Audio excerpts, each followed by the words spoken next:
Evening. Welcome. Welcome. I'm Professor McCoy, and tonight we're back to Mass Effect Andromeda. It'd be a wonderful time. Merry Christmas still, by the way, I'm insisting. Um, Still, it is actually getting to be, once again, nice out. It's back into the 40s tonight, so it feels a bit more like Christmas once again. So, anyway, thank you all so much for joining me. Let's get right back into it. We last left off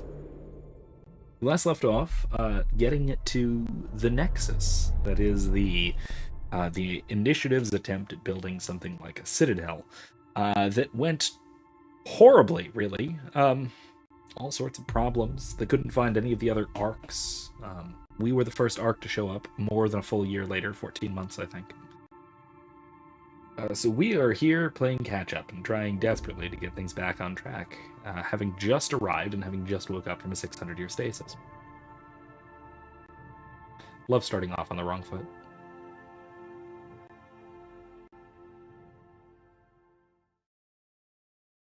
It's one of those games where, or one of those stories really, where the narrative begins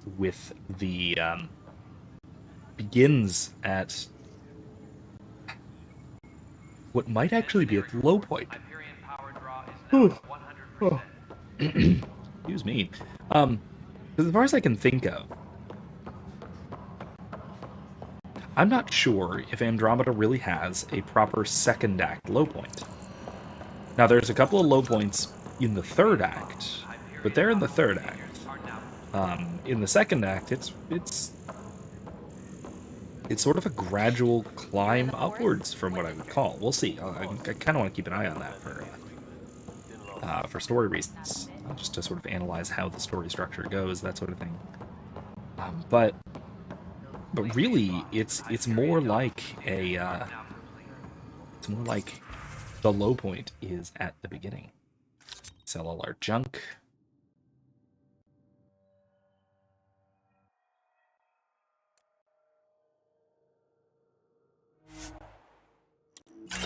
Okay. My items. I just have fusion mods. I just have a bunch of mods, basically. Oh, and zoomables.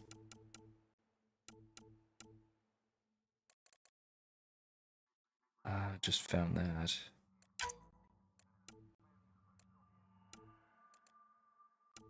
My intention was to equip these, so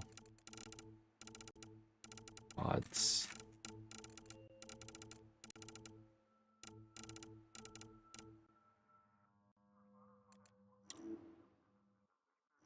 Yeah.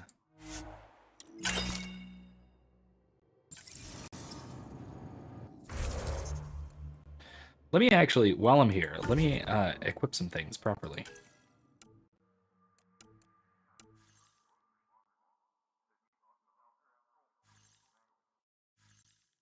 I can't.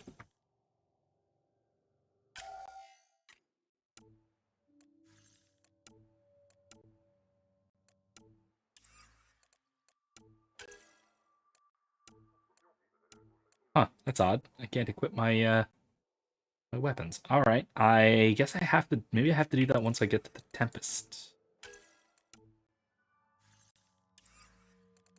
Got my cool sword.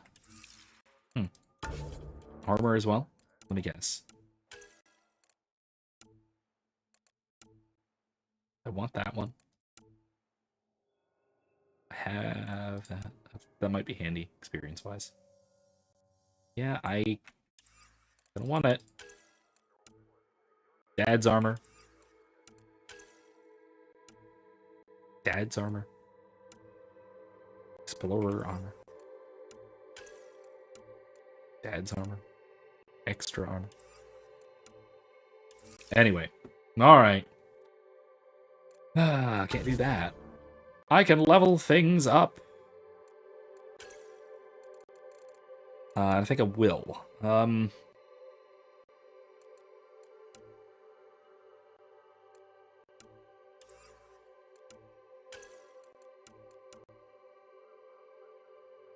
Systems. Of tech powers. I got These powers are nice, but I'm gonna wait a minute. Go to biotics, because I'm starting on biotics. I am gonna upgrade a little. You know what? I'll wait till we get to Sam node to really do any upgrading. I'm gonna stick with our basic pull throw backlash combo for right now. Eventually, I'm gonna pick up Singularity. Oh well.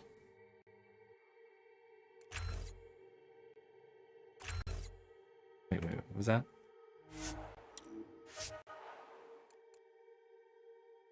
Okay, so just increases skill, increases shields, decreases the delay. That's good. Increases shield regen. Again, okay. Max shields or delay reduction and regen. Yeah, I like regen better. Biotic passive. I'm going for passives. Passives are nice. Reduces weapon weight. Group speed while shields are active. Huh. That's pretty good. Yeah, let's go with that. Biotic alacrity. Active barrier. Restored shields after an enemy is killed by biotic power. Affect squad mates. Nice. Automatically restore shields upon reaching low health on a cooldown.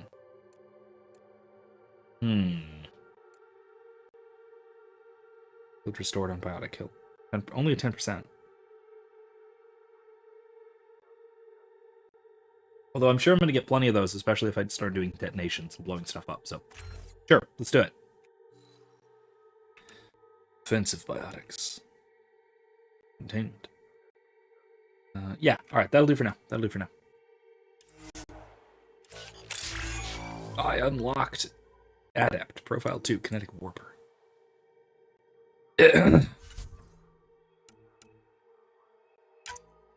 Alright, I'm an Adept now. Adept profile.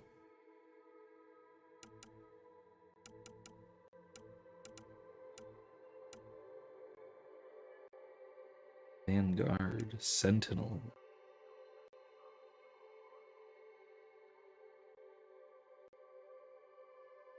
Oh yeah, Sentinel is the extreme tank.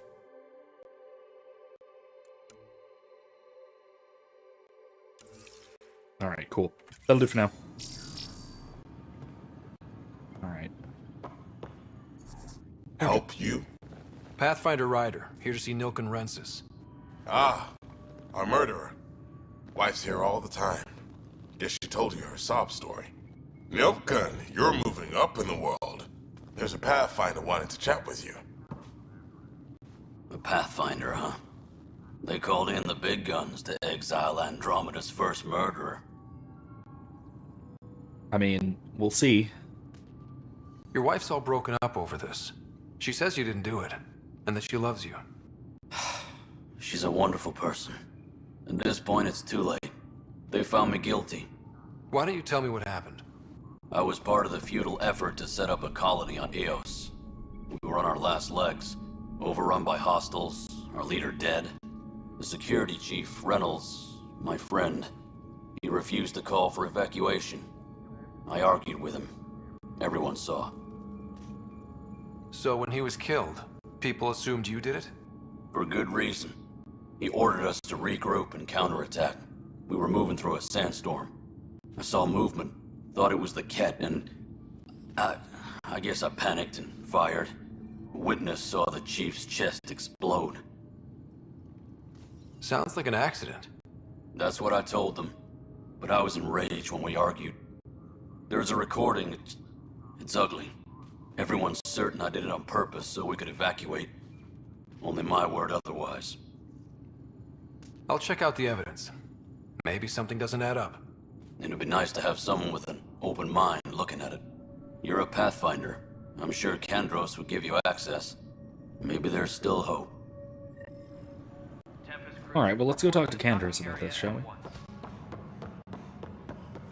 Man, the run and walk cycles are really floaty in this game. It is very strange, and it's going to take some getting used to. It doesn't have the mechanical precision that I expect from video game walk cycles, really. It's all right. I mean, it's not fine. It's not bad once you get used to it. No but news on you the gotta get used Turian to it. arc yet? Or is this militia business? I spoke with Nilk and Rensis, the man found guilty of the murder on Eos. Yes, our first murder here in Andromeda. I wish it had been our last. When the colony attempts failed, it didn't help spirits that a high-ranking officer was killed by one of our own. The mutiny here on Nexus was probably inevitable, but this acted as a spark. So there was a trial and he was found guilty? It was short and decisive. Despite the lack of physical evidence, everything added up. His only defense was, trust me, I didn't mean to do it. And you assume he's lying? What's a lie to a murderer? Look, knock yourself out. A that's key really witness, question Cassidy Shaw, works in operations. Go ahead and talk to her. And there's a recording of the perpetrator threatening the victim. I'll let you cue it up on the console there. As far as I'm concerned, this case is closed. All right. Bye, Kendros. Duty calls. You and me So- both, Pathfinder. So that's actually a good example of begging the question. So I'm going into a unit on logic tomorrow. In fact, tomorrow afternoon in class, and part of that, one of the informal fallacies that I'm going to be talking about, not tomorrow, but we'll probably get to Thursday, is begging the question, and one of those, and that little exchange there is a perfect example of question begging. So, I've talked about this endlessly before, so this is getting old, and I apologize. But we typically, in everyday conversation, use begging the question to basically just be the equivalent to raising the question. It raises a particular question about an issue or something like that. So we might say in this context, for example, if we found out that this guy didn't do it, he wasn't the murderer, we might colloquially and imprecisely say something like, well, that begs the question as to who did. But that's philosophically imprecise. That's not exactly what that means. When we say that something begs the question, it means that it assumes an answer to a previous question before getting to the question that we're currently asking. So when Kandros said what's a lie to a murderer, he's assuming already that he's guilty of murder, and so would be willing to lie. But his willingness to lie is being used as evidence for his murder. So it's a kind of circular argument through assumption or through hidden premises. And so it begs the question as to whether he actually murdered somebody, because you're trying to prove that he murdered somebody, again by way of of claiming that he told a lie. So again, it winds up not standing up logically. Let's see. Oops. Let's see though. Oh my, there's a lot here. All right, it's okay. David should roll from Tan. Rune Tan. Kandros, as you're aware, there's a mutiny aboard the Nexus during your absence. Events quickly escalated, but we began with a. But we believe it began with a fire in hydroponics and theft in the armory. Motivations for the uprising vary. Mob mentality was certainly a factor, but the leaders, including your predecessor, former security director Sloane Kelly, it was a conscious betrayal. There have been perfunctory attempts to catalog and address the damages caused by Sloane's people during the uprising. Supplies stolen, equipment broken, things of that nature. But I was hoping the militia could step in and draw up an official report. It's imperative we know what we're working with if we're going to survive, Director Tan. Director Tan, I need my people to focus on defending the station, not taking inventory. You really need militia oversight. I'll get Sergeant Nels to look at it. That said, it was my understanding the exiles were more Calix's people than Sloane's. Isn't he the one who started the mutiny? Calix.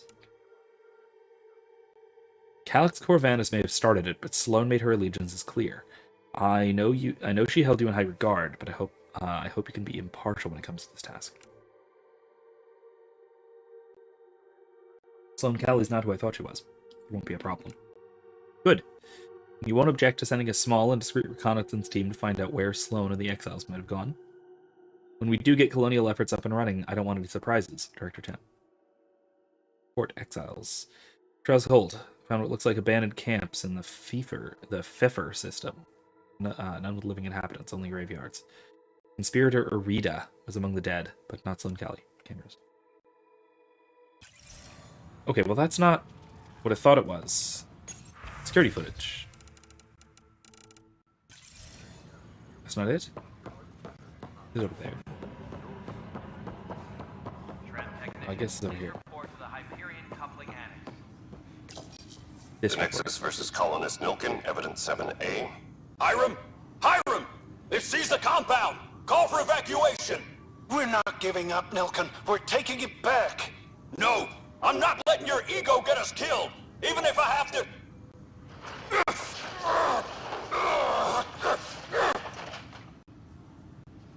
No! Get him off me! Get him off me! Well, that's not good. Yeah, that sounds pretty bad. Shaw's up there somewhere. Disembarkation procedures for Hyperion are on hold. Please await further instructions.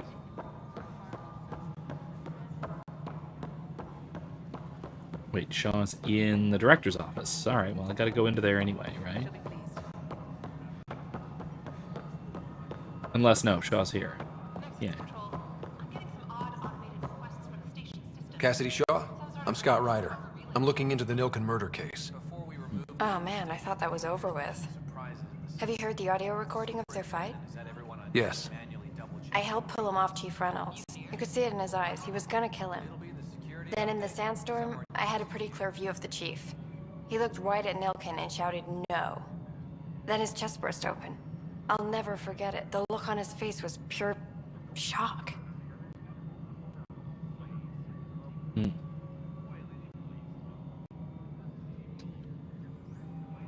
So I'll also say that it seems like this is a very civilian operation, which is what we really would expect from something like this. The whole initiative is very civilian. There's very little militarism involved, and that means there's very little military rigor, I guess, and even I would say military professionalism going on. I mean, you get a look at her haircut. Let's just say that. But then also, like, her tone, the interactions that are going on between the chief and the alleged murderer, all of this, none of it. Oh, excuse me. It really comes off as a bunch of colonists, as they are. I mean, they're just colonists, people wanting to start a new life, who are having to play soldier, and are not doing a very good job of it. And I think that's really again, that's a central theme of Mass Effect Andromeda, is people who are wildly unprepared for a situation having to pick up what roles they fall into. I mean, look at Scott. I mean, Scott Ryder never intended to be Pathfinder. His father intended him to be Pathfinder eventually, but not right away. Not even close to right away, and probably after having worked with him for a very long time, teaching him how it's done, and worked with Cora. Cora was supposed to be next in line. So, but Scott's got to do it, and so it falls to him to do it. I think that's again, that's one of the major themes of this, is we do what we have to do, even if we're not ready for it. We become ready for it by doing it. Reynolds was leading you back to retake the compound. Did you agree with that? It wasn't my place to agree or disagree. He was ranking officer. In retrospect, it is ironic. If he hadn't been killed, we all probably would have died. There's a little bit of militarism there, military professionalism, but still a lot less. Did you see any cat in the vicinity? Nilkin said so, but not that I could see. Still, the sandstorm was severe. Visibility wasn't great. Okay. Did Nilkin seem remorseful? I lost sight of Nilkin in the turmoil. When we found him, he seemed in shock. He couldn't speak. He looked nauseated. Could have been guilt. The reality of the act sinking in. Or if he'd done it by accident, that would be utterly shocking. If you'd killed your friend and commanding officer, especially accidentally. Friendly fire incidents are not great for mental health. Even, like, regardless of whether it's intentional or not, especially if it's unintentional. If they'd fought and Nilkin threatened to kill him, why was Reynolds surprised? Fronts fight, say things they don't mean, maybe even hurt each other. but you don't expect your best friend to shoot you. To me, that's the saddest part. The Chief's heart was broken right before it exploded. Again, that seems pretty presumptuous. I appreciate the information. Of course. It kills me we had to leave him behind. He deserved a proper funeral. So the body was never examined? Important piece of a murder investigation. Tian wouldn't allow a mission to go back for him. Said it was too dangerous. I don't know exactly what's going on with this flickering. I don't know if you're seeing it or if it's my monitor. There's like a black flicker. What else we got? What's this?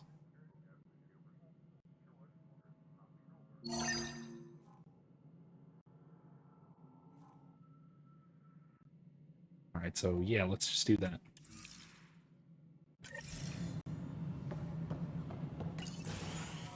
This is the planet where we landed. Habitat 7. It wasn't even close to livable. That's been true of every world we've found. Ryder, we were discussing your next expedition. I thought I didn't measure up as Pathfinder. Director Addison keeps her own counsel. I keep mine. And when you disagree? I oversee the entire initiative, and I have decided to give you a chance to prove yourself. To that end, the Scourge dealt us a serious blow. Whatever it is, our scientists theorize it's not natural. An artificial energy cloud? It wasn't here when we left the Milky Way, yet it rendered all the golden worlds unlivable. Then there's the aliens you ran into, the Ket. They're obsessed with alien structures we found scattered around the cluster. They'll do anything to prevent others from accessing them. It seems murder isn't exclusive to the Milky Way. And now the challenge is to settle a world in spite of all that. This one here. Eos. How? You need to increase the viability of the planet so we can establish an outpost. Then we can bring more colonists out of stasis. The more colonists we have, the more resources we can gather to support the Nexus. Everything depends on it. There are 6 worlds we hope to settle. Okay, but you said every planet you found is unlivable. So, how do I... A good Pathfinder would relish the challenge of solving it. Ooh, Right. that was underhanded. I think I should That's go bad. check on things. And if I fail, I guess it's no sweat off your back, right? You'll just look for another Pathfinder? Placing bets on people is part of my job. Some of them pay off. Others... So, all right, fair enough. I'm gonna play ball. But one thing to point out here about the sort of the layers of authority between him and Addison and the others. Especially if we recall this from the end of last week's stream, it's actually, I think, a really well developed system of governance, or whatever. Call it governance, call it management, whatever. But I think that it's I think it has a good balance of subsidiarity and solidarity, where everyone's goal is the same. Everyone's working towards the same purpose. Tan, as director, is directing all of the individual pieces towards a common goal, but what he doesn't do is interfere with the individual decisions and the authoritative decisions of his subordinates. So when it comes to matters of colonial affairs, Addison outranks Tan. But when it comes to matters of what colonial affairs should be doing for the sake of the initiative, that's Tan's business. So Tan's business is... This actually fits relatively well with... relatively well, not perfectly well, obviously, and also there were flaws with it, but with Plato's idea of the ideal city and how the Guardians, the true Guardians, the Philosopher Kings, would direct the gosh, excuse me, I need more of this coffee. Would direct the individual parts of the city, whether that is people or whether that is social classes or the jobs or whatever, towards common ends, towards the good of the city, but wouldn't interfere with their individual goals.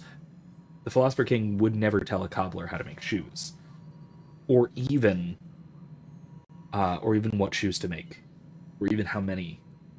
That part's questionable because Plato was a bit of a totalitarian with some things, some of the time. But as long as we're taking the Republic as political allegory. I think we should be charitable.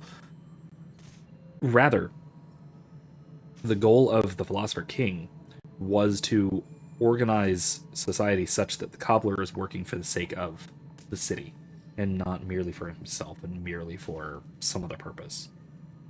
And so that's what Tan is ideally supposed to be doing here. He is supposed to be organizing the other leaders towards the common goals of the initiative, rather than, deciding for Addison what the colonies are going to be doing and when we're going to be putting them and all that. That's her decision. He is directing her towards the common goal, coordinating between the various branches and responsibilities. Just point me to my ship and I'll be out of here. They're prepping it now in the docking bay. The coordinates for EOS will be in the computer. And when you have a moment, we should discuss the missing arcs. I was wondering about that. Something wrong? Ryder, please see me and Sam Node on the Hyperion. Your implant needs attention, and we need to discuss a confidential matter. No, I'm fine. Okay, so can I go upstairs yet? No, it's not set up.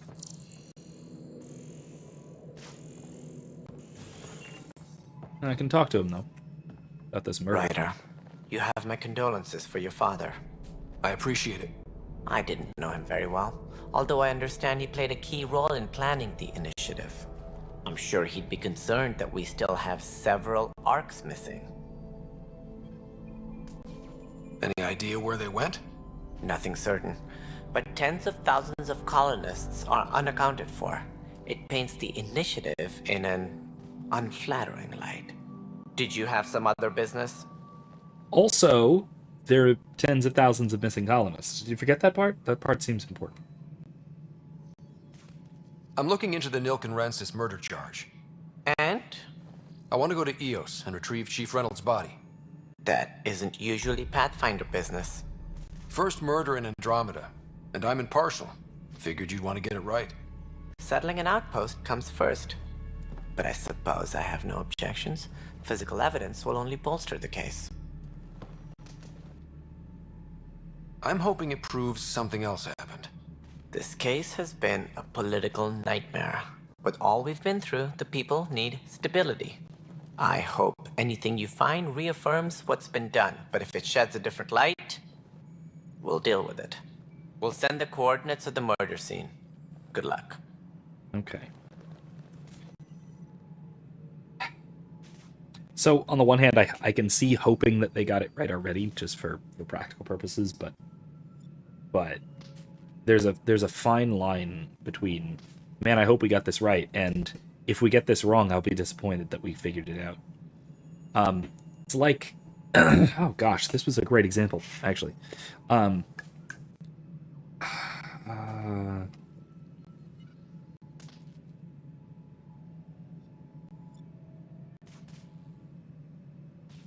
me write this down so I don't forget. So, Sam Harris recently did an interview about the COVID pandemic. And he was basically, like, disappointed. He's expressing disappointment that the virus wasn't worse. Because if it had been worse, then they would have been right about their draconian responses. Which is false, but you can see why he'd think that.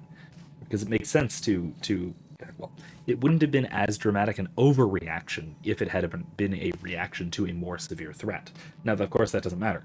It does not matter how severe the threat is.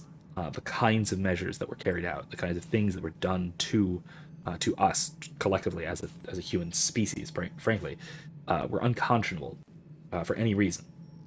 But setting that aside, Harris's point was not that, oh, well, good thing it wasn't so bad. I'm glad we turned out to be wrong. It's more like, if only the disease had been far worse, then we would have been right. And then they would have seen. Then they would have heeded our warnings. That kind of thing. Dave Smith on Part of the Problem podcast did a really good breakdown of this interview. And man, the interview was atrocious. It was basically to the point where Sam Harris was lamenting the fact lamenting the fact that that the disease didn't more heavily target children, because a bunch of dead children really would have gotten people listening. Heinous. It's disgusting. The kind of mentality that can arise from this kind of thinking, right? Where, man, I really hope that we got this right, but if we got it wrong, man, I don't want to find out. It.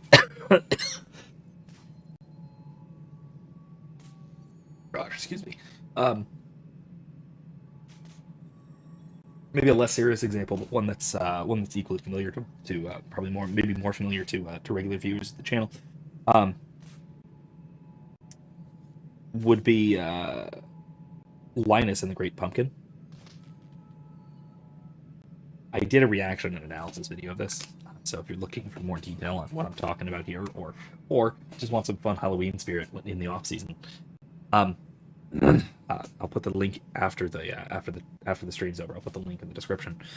But it was so Linus writes a letter to the Great Pumpkin and says, "I believe in you. Don't worry, no matter what everybody else says. P.S. If you're not real, don't tell me. I don't want to know."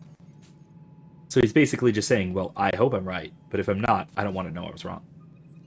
And that is a serious danger for sort of intellectual virtue, for believing in good faith, for having faith in general, the virtue of faith. That kind of willful ignorance is a vice which is contrary not only to wisdom but to faith in particular. And so that's the kind of thing that Tan is on the very edge of. He's on the very edge of doing this wrong. All right, so what about these arcs? Let's see what we know. Any more information you can give me on the missing arcs? No, and that is the distressing part. The Asari, Turian, and Solarian arcs are completely unaccounted for. If they had the same problems with the Scourge that we did, I fear the worst. Should you find any clues, please investigate. Without the other arcs, the promise of the initiative can never be fulfilled. Are there any other arcs we should expect? We had hoped Quarians would be part of the first wave, but before departure in 2185, we got word they had technical problems with their ship. It seems they're also bringing along Drell, Hanar, and other species as well. Managing all of their biological needs caused complications. We won't see them for some time to come.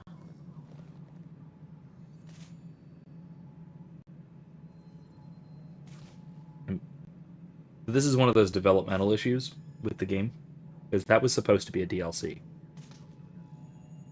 The arrival of the Quarian arc was supposed to be a DLC with a quest to go and help them. Instead, because the game tanked, because it was delivered incomplete and there were glitches and problems all over the place and got a bad reputation, because the game basically tanked, they didn't come out with this or either or the other one or two DLCs. It was very clear that there were going to be at least 2, maybe 3 DLCs. And there weren't. Or at least things that were significant things that were going to be followed up upon in the sequel. But there also, I don't think there is going to be a sequel to Andromeda. And that's depressing. Because there was so much potential here. This should have taken off. I really liked this game. And I really liked the story of it. And I wanted to see it continue, but we get nothing. So, I've been thinking, maybe this isn't going to happen anytime soon. But with Mass Effect Next, whatever the next one is, looking like it's going to be following the Milky Way after the Reapers are destroyed, maybe I'll do what I did last time. There was maybe last time there was an unresolved Mass Effect plot. I'll write my own and run it as a campaign. As a tabletop campaign, because that's basically what I did after I ran a campaign that took place 5 years?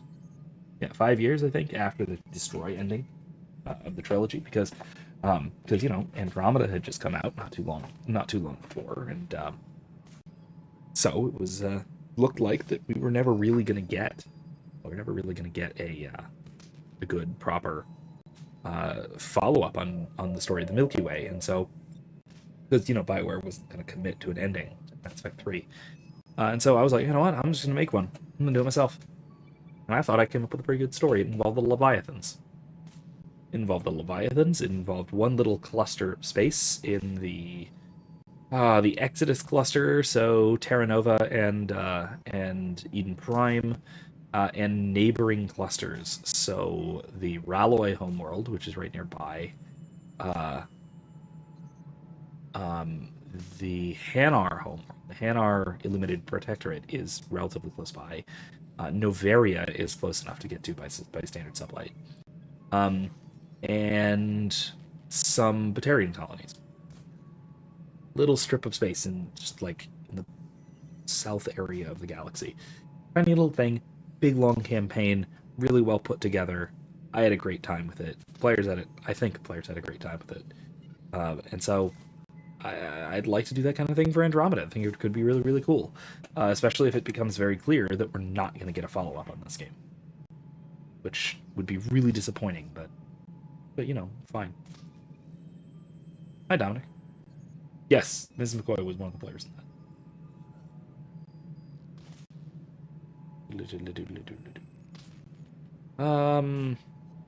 What do you do here? As director of the initiative, are you in charge around here or what? If the others would allow me. They don't see me as the rightful successor. I don't see a problem with gridlock, but at least not in governance. So how does anything get done? In theory, Kesh handles the Nexus's physical operations, Kandros runs the militia, and Addison manages colonial affairs. I oversee all of it. In practice, we argue, debate, and yell at each other until a decision is made. If we're lucky. It is maddening. Yeah. As far as like sharing games goes, a lot of both of our games are on Steam, and so we have the like Steam library sharing thing set up, which is nice. That's actually a pretty cool feature. The issue with it, of course, is that if Erica is playing any of my games, I can't play any of mine, but I can play hers. But if I'm playing one of hers, she can't play any of hers. It's one of those like you can't. It's not even just that you can't play the game that's being shared. It's the library, the whole game library. So it's kind of cumbersome. Steam makes it really difficult and annoying to share games, but it's doable. But I mean, also I will say that isn't necessarily the case for all the games. Like this is not through Steam. I don't have this on Steam. This is on Origin, whatever BioWare's thing, or EA's thing. And like Erica mentioned, she's playing right now Pokemon Mystery Dungeon ROM. I've also been playing Fire Emblem Path of Radiance, a ROM version, just because I never actually finished the game when I played it on the GameCube, like, I don't know, almost 20 years ago.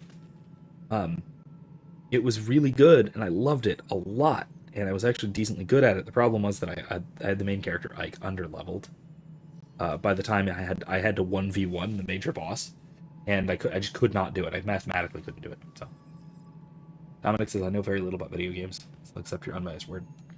Yeah, it's it works. No, you got the your right the first time. Don't need to change. Not this again. We're doing this again? This happened in last Thursday's chat. What's their problem with you? I am not Gian Garson. Our founder was charismatic, eccentric, larger than life. Traits I cannot hope to mimic. She and her inner circle perished in the Scourge, some at the hands of the Exiles, some never made it out of stasis. I was deputy assistant for revenue management. Then all 7 leaders above me died. I was next in line for the role. Revenue management. Yeah, that's deputy assistant for revenue management. This is like a bunch of people. You know what this makes me think is like a bunch of people die and Michael Scott becomes the CEO of Dunder Mifflin Paper Company.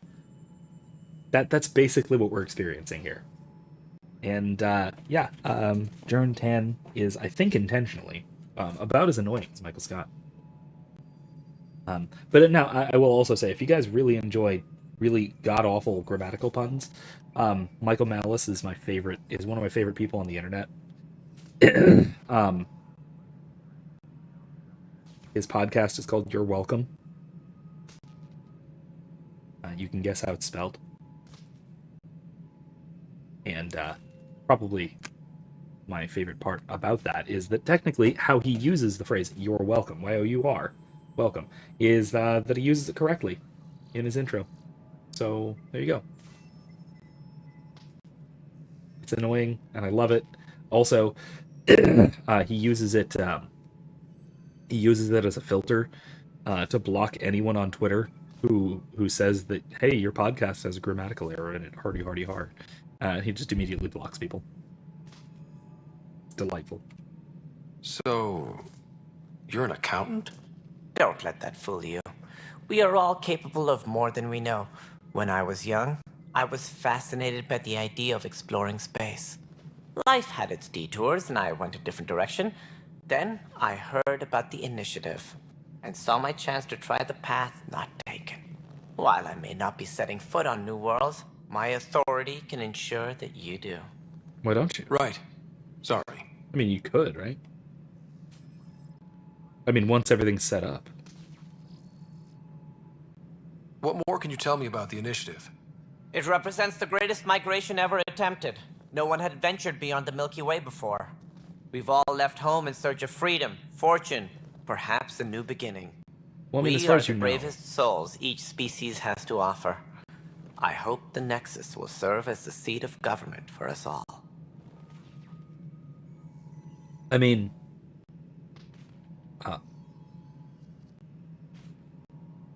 as far as we know, we're the first to leave the Milky Way. Could perfectly well be that other previous cycles did something similar. I was kind of well, again, if we found it in a sequel, I was kind of expecting the remnant to have been the remnant of basically a previous cycle from the Milky Way, having left stuff here, or having settled here some very long time ago. Ah, yes, Timcast. Yeah, I to be fair, I can't compete with Steven Crowder on Timcast talking about the Daily Wire.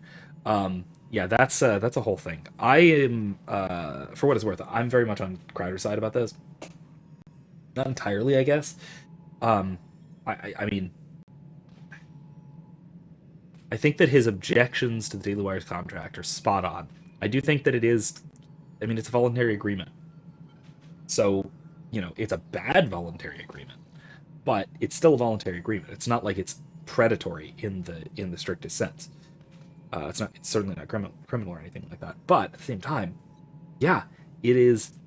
To succinctly put my view on the matter, the whole point of something like an alt media or a non-leftist alternative media channel or conglomerate or network, whatever we want to call the Daily Wire, the whole point of something like that is to insulate us from the social and political power that they want to wield against us.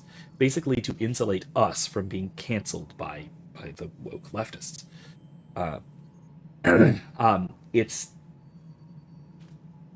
the and I think Stevens is absolutely right that is what the Daily Wire's contract was doing by imposing financial penalties on getting canceled. And I understand the argument coming from the Daily Wire that, well, your revenue is going down.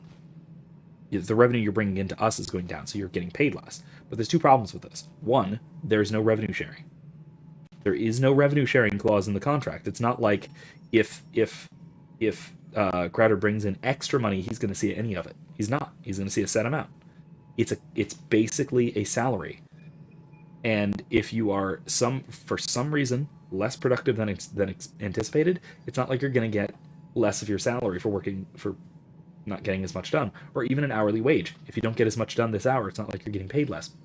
Or if suddenly the company becomes less profitable, it's not like you're getting paid less. It's a salary. It's an amount. right? You don't get to share. You don't get to share in the benefits, the profits, but you also don't have to share in the losses. That's the default in a contract like this, and that should be expected. To try and share the losses with him without sharing the profits with him is nasty. That's a nasty policy. But that aside, and then setting that aside entirely, it is essentially enforcing the diktats of the big tech oligarchy, by saying that if you run afoul of these arbitrary community guidelines or whatever you call them, then we're going to cut money off from you. Money that you are, by the way, using to produce your show, because he also has to bear the full cost of production for Light of the Crowder. Remember that in the contract. We're cutting that money off from you if they come after you. That is entirely missing the point of a network like the Daily Wire. And I think that's a problem. I mean, Dominic said you don't give your friends bad contracts just to play the game. I mean, that's true too, but I think that's not as much the point that Steven's mad about. That's I think what like Jeremy Boring and like Ben Shapiro, I think that's what they think he's mad about. That it's kind of a betrayal. That's not what he's talked about publicly. And maybe that's why he's mad. Maybe that's part of why he's mad. And I know Crowder's a really emotional guy, so maybe that's it. But maybe that's part of it. But what he's talked about, what he's really objected to publicly in his statements on it, have been these clauses that basically enforce the diktats of big tech. And that is the part where I think he's spot on. Absolutely right in the criticism. And I think that's a big problem. I think that he's right that is a big problem for smaller up-and-coming creators who might get roped into this sort of thing. Just like, I mean, a lot of like gaming YouTubers 10, 15 years ago got roped into these networks like Machinima, that were really bad deals, but they didn't know any better because YouTube was a very new ecosystem. And in this case, it's because there's a massive threat from outside. And so, if it looks like somebody like the Daily Wire is going to be protective, even if they're not, even if they're going to actually just pass on the external threat straight to you, listen, it's hard to turn down $50 million regardless of the circumstances. Kudos for Steven for doing it. I mean, it's even harder to turn down the 100 million plus that Jeremy Boring was saying, yeah, we probably would have settled to like 100 million or more. 100 million, maybe a little more. I was like, so you lowballed him by 50% or more? That's, man, nasty. I think that the most thorough critique of this and the most thorough takedown of this has been Shadiversity's.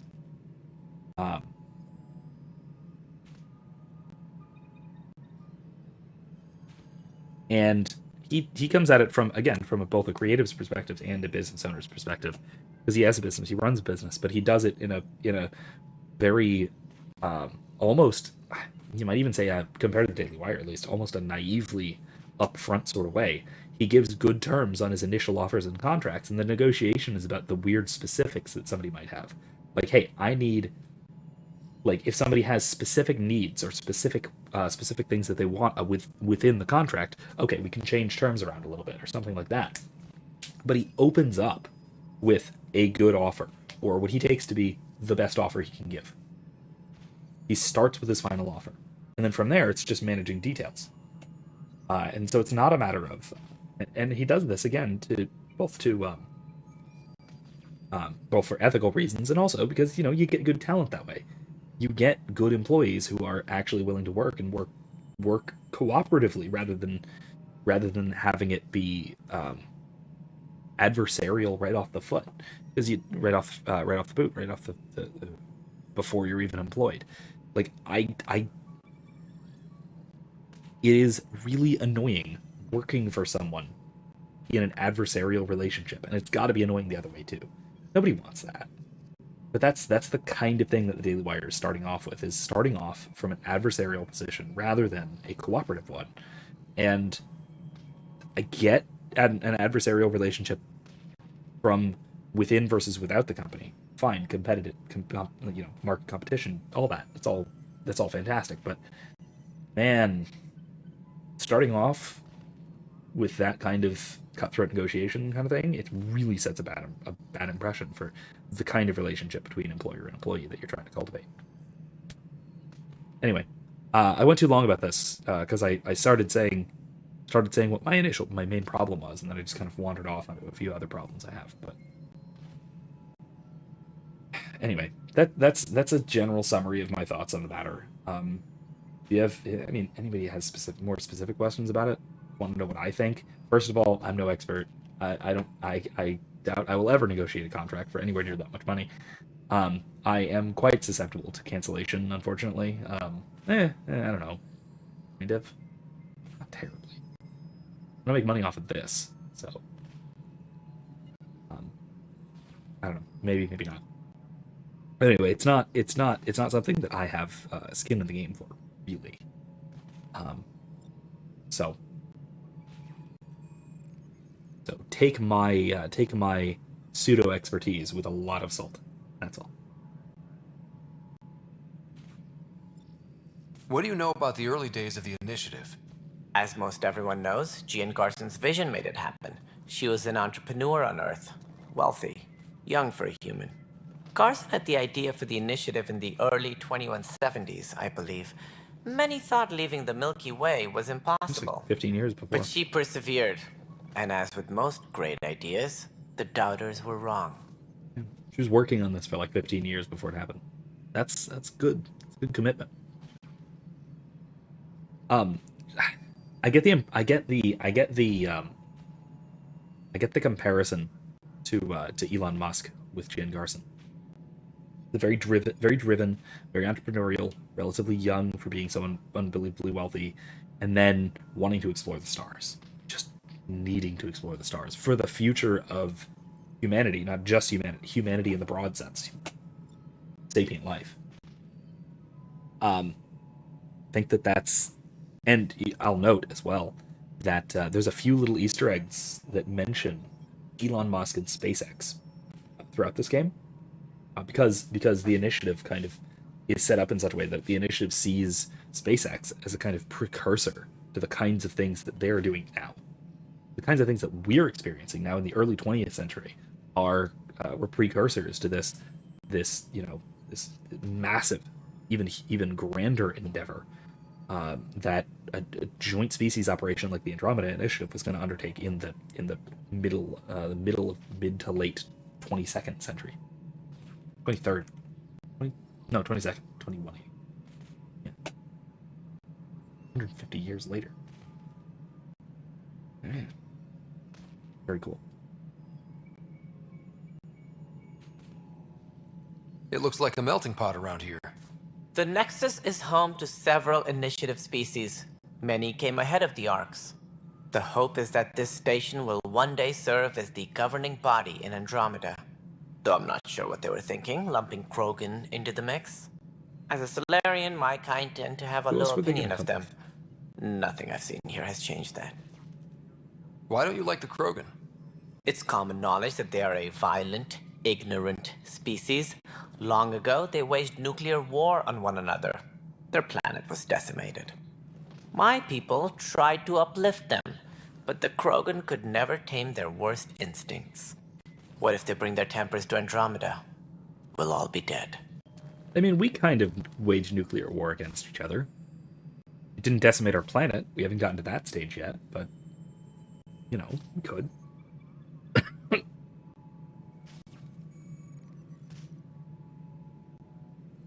But, yeah, I think, honestly, bringing Krogan is a good idea. Simply because they are incredibly adaptive. They're capable of surviving in damn near any circumstance, and good lord would they make great scouts. They'd make phenomenal scouts. Though, at the same time, I think that it's so bizarre to me, the small numbers of people. Like, on the Nexus, there were 20,000 people, most of whom were not thawed.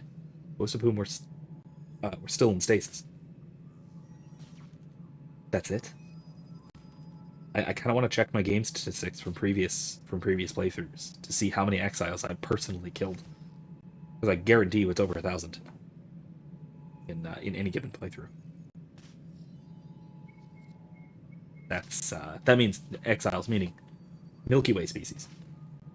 That includes Krogan. That includes humans and Turians and Asari and even your occasional Solarian. Not usually Solarians, but a little of everybody. And that is only people from the Nexus who came over on the Nexus out of that 20,000. Just 20,000. 20,000 in a mixed species arc was way too few. 200,000 maybe. If the numbers had been multiplied by 10, first of all, that would be perfectly reasonable. Nobody would have questioned it. That each of these arcs can hold a couple 100,000 people. Nobody would have questioned that. But the numbers are just radically small. So that might have been a long-term, maybe intractable problem with the setting. It sounds like the Nexus has had a rough time of it. Publicly, I would say we're more than up for the challenge. Privately, I can tell you, it's been a disaster. The Scourge killed hundreds, many of them our senior leadership. Even the founder of the initiative, Gian Garson, is dead. Cantor's mentioned something about hitting the Scourge. How did it play out? Criminal elements took advantage of the emergency and preyed on people's fears. An uprising followed. We had no choice but to turn to the Krogan to deal with them. They crushed the mutiny and the criminals were banished. Exiles, we call them. I doubt we've heard the last of them. They're led by an outlaw, Sloane Kelly. She used to be one of ours. Who is this Sloane Kelly? She was head of security on the Nexus. She opposed the uprising at first, but eventually turned traitor and joined them. Misguided sympathy for the plight of the common citizen? Nonsense. They posed a direct threat to our existence. I don't know. We're gonna have to figure out more about this uprising to pass any kind of judgment on it. And I mean, I'm gonna be thinking in terms of ethics a lot throughout this playthrough since I'm teaching this semester. So we're gonna be discussing that, looking at the potential justification behind the outlaws and all that, the exiles. There don't seem to be many Krogan around. Good riddance. The Krogan demanded a greater say in political matters. The last place you want them involved. They're muscle, nothing more. Good for fighting and lifting heavy objects. When they didn't get what they wanted, they left. What do I need to consider in making a planet viable? Assuming the planet supports life, an outpost is critical.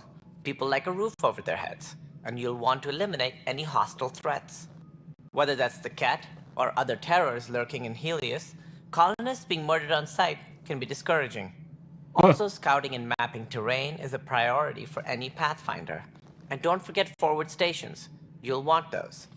What can you tell me about forward stations? I was afraid you'd ask. It's mostly what the engineers tell me. A forward station allows mining, equipment repairs, and resupply for field teams. I mean, who wouldn't want that? But seeing as how every colonization effort has failed, it's just theory at the moment. You get to test it out, Ryder. Neat. That's all. Thanks for your time. I'm happy to help. You will find our futures depend on each other's success. Good luck. That is very true. I can't dispute that. Engineering reports. Hyperion Okay, power investigate the now at murder 100%. evidence. Well, that's on EOS, so we're not going to do... Oh, jeez.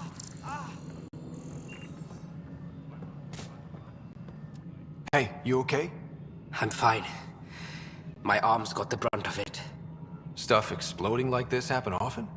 Back right after the mutiny, we had a lot of this happening. But not lately. I wasn't there during the mutiny. Lucky. I thought we were done with this, honestly. But maybe I was just being paranoid. You know what they say. It's not paranoia. If someone is out to get you, yeah. Third time this week. Oh. It's getting worse. First one was small stuff. This one could have hurt bad if I'd been closer. That's not good. Sorry, understatement. Yeah. And now I have more repairs. Whoever's doing this has to be stopped before someone gets seriously hurt. That's what I'm trying to do. But I'm an engineer, not a PI. I've scanned all the potential sabotage areas I can think of. But I don't know who to trust anymore. Sounds like a lot went down before the Hyperion docked. Yeah, I guess. Wait. That's it. You can't possibly be involved in this. You weren't even here during the mutiny. Would you, if you have time? Maybe you could help me. If they start hitting critical systems. Sure thing. What can I do? If you could scan these other panels while I fix this one, that'd really help. I've sent the locations to your Omni tool. Just send me the data when you're done. Okay. No. Let's do it. Find out why. Let's see. Be careful. Pathfinder, to cover their tracks, the saboteur is overloading power to this panel from another junction relay. You can scan and trace the connective wiring to locate the surrogate panel. Up there, huh? All personnel, be aware of any suspicious Oh, activity. jeez. Security is on heightened alert. Don't look at your Omni tool while walking. That's very dangerous. Scanning power junction relays. Okay. This panel is malfunctioning. Without more data, I cannot determine if this is a normal malfunction or sabotage. I'll just disable power to the panel until Raj can check it out. Okay. I mean, it's malfunctioning one way or the other, so good idea. Okay, let's see. Engineering update. We are working on accessing more power from the Hyperion. All non-relevant repair requests are currently on hold until power coupling is complete.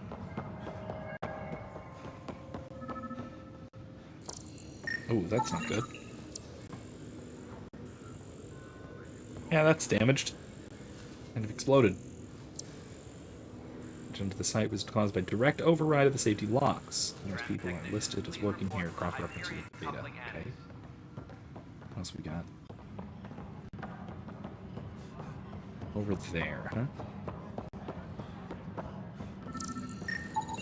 Scan and trace the wiring to locate the panel that the saboteur used.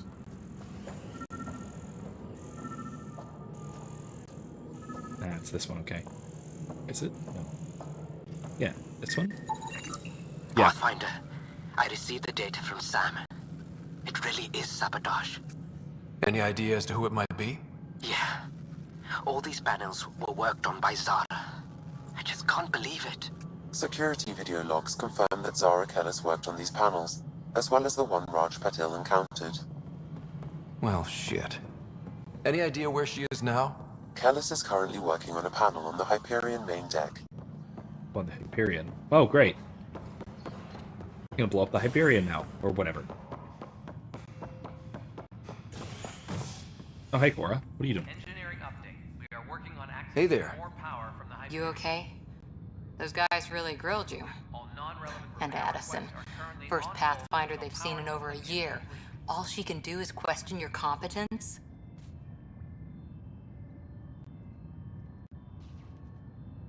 Yeah.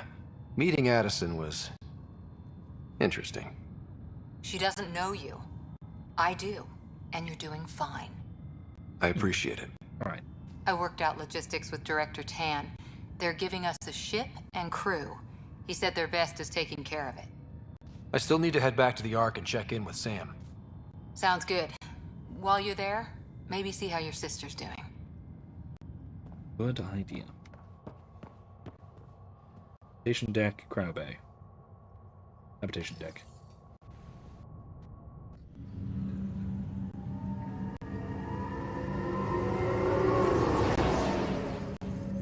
I really like this, by the way. The whole, like, railcar thing is a great little touch that, that would be really realistic in a ship this size.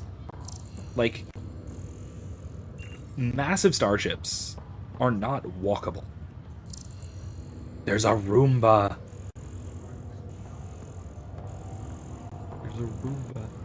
Anyway, massive starships like this, like typically we get the impression that like crew just walk from place to place. But think about like Star Wars, where some of the ships are just unbelievably large. Like a Super Star Destroyer, an Executor class Super Star Destroyer, is I think it's like 15 miles long. You're not going to walk to your station unless your quarters are, you know, in the very same section as your station, and that's wildly inefficient. No, you're gonna basically go from one place to the other, and you're gonna do so with something like a tram, which is really cool. Like, I wish that were depicted more in a lot of sci-fi. It's here and there. It comes up sometimes, but it really should come up a lot more. I think it's a really cool little element of realism. Restricted access to SAM node has now been lifted. Zara Kellis? Yes? I have evidence you've been sabotaging the Nexus. What? No, I'd never... I've been looking into this myself. I have the scans to prove it. Here. Really? Okay. I'll transfer the scans I took to your Omni tool. Funny. Raj was investigating the same thing, and it led us to you. My scans point at Raj as the one. So unless someone was setting us both up, I just don't understand. The data Miss Kellis has accumulated is strangely similar to Mr. Patel's. A third party seems likely. The real saboteur could be setting you both up. Because we both figured out something was going on? That would make sense. It's better than thinking Raj could have done this. But it means all the data I have is useless. Wish I had access to the security cams. I bet we could find something there.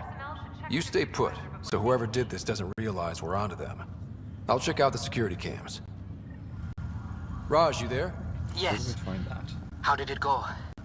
Is it really her? Wasn't her. She had proof pointing at you. I figure someone's been messing with you both. Just keep a low profile and don't talk to anyone. I'm on it. Where's this gonna take me? Ops, huh? Alright. Let me talk to Captain Dunn first. Ryder, You're not on the bridge, Captain? we powered it down. Can't afford to waste energy. Though Cryo Bay and Sam Node are exempt. And I told them to keep their hands off Alec's quarters. You have access now. Thanks. Hey, sorry about your father. He was really good at what he did. Just not so good at working with people. He was right about going planetside, though.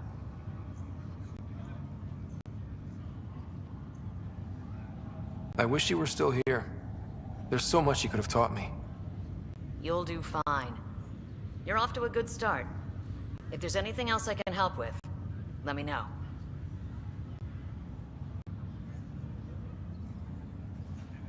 Now that the Hyperion is docked, what'll you do?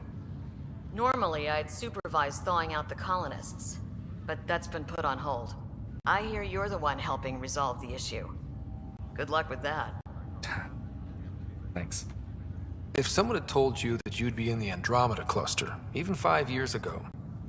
Are you kidding me? Helios cluster? I'd have laughed them out of the quadrant. Although, the way things are now isn't exactly what I was hoping for either. We all knew there was a possibility on arrival of less than ideal circumstances. When you sign up, you hope for the best and plan for the worst. Why did you join the Initiative? We're a long way from home. How could I not? I love my job. Coming here, all this, it was just a logical extension of what I already do. Sailing through new stars, discovering new worlds. What self-respecting explorer could pass that up? Who was she? What did she do? Thanks for the talk. All right. I have requests to Starship submit, Captain? administrators to harass, and people to wake up. I'd better get to it. Good luck out there. Alright. Whatever she previously did, not quite sure what, but...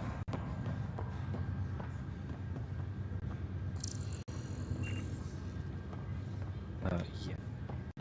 Here, what is that? I put a marker on the map? Oh, it needs me to go back to operations. I'm gonna wait on that, actually.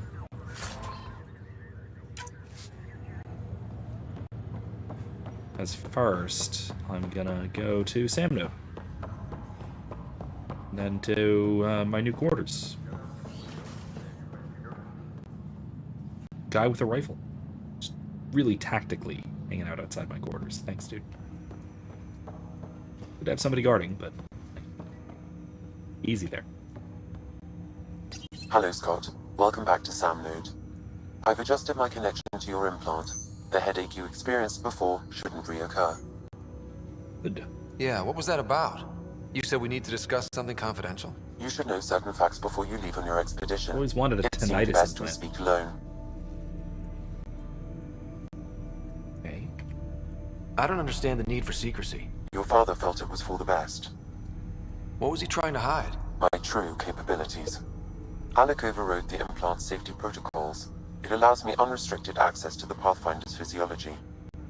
And that's me now. And only you. I can act as a force multiplier, dramatically enhancing your motor and neural skills when required.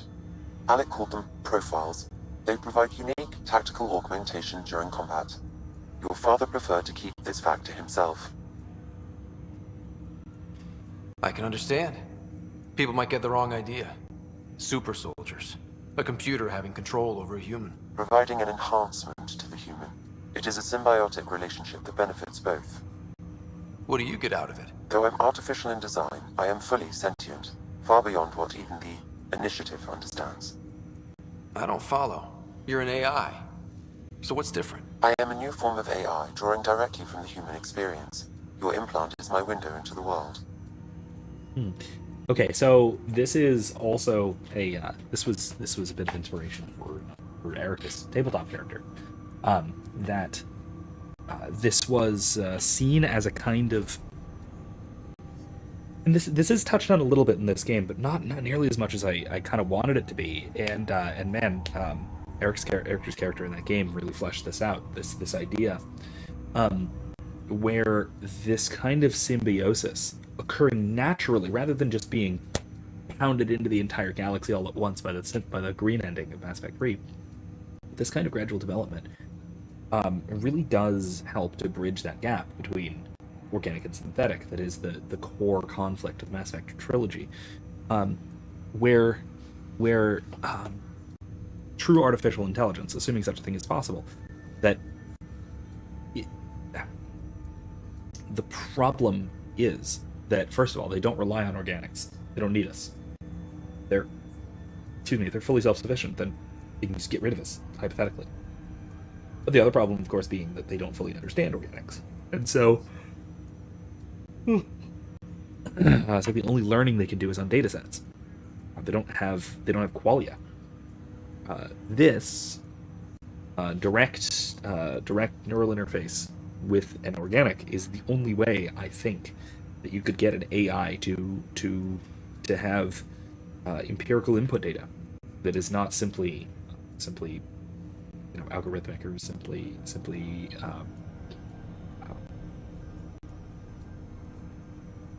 purely linguistic, whether that's a computer language, programming language, or that's natural language. Either way, it doesn't matter. I think that this kind of a connection really is fascinating in that it can help both parties. I mean, obviously it's helpful to the organic subject, but it's also useful to the inorganic object. That this inorganic this artificial intelligence now grows up alongside and grows up with an organic whose experiences they share. And so how Eric played this was that your character's name is Ben, and he created an AI very similar to this called Ghost that operated through a QEC connection into Ben's brain. And the idea was that it was intergenerational. That an organic being would train this AI and live with it through a lifetime, and then pass on the connection to somebody else, like Alec did with Sam here. But then this AI had these previous experiences and would then gain new experiences and gain new perspectives on things with the experience that they previously had, be able to start understanding not just an organic mind, but organic minds in general. And so it would gradually develop and grow, because this is actually something that we're gradually learning with machine learning, procedural generation, things that we're developing with what we call AI. Is that you can't necessarily program an AI, you have to teach it. And when you teach it, when you teach it indiscriminately, it learns indiscriminately and it will act indiscriminately. Think about the AI art, like Stable Diffusion type AI art generation. Think about how indiscriminate they were in the inputs, in the image inputs, because you will find that. Let me put it this way: if you are trying to get it to make a figure, particularly female figure, you definitely need to specify that she wears clothes, because the training data set didn't necessarily include a lot of images of women wearing clothes, in contrast to the opposite, because it's the internet.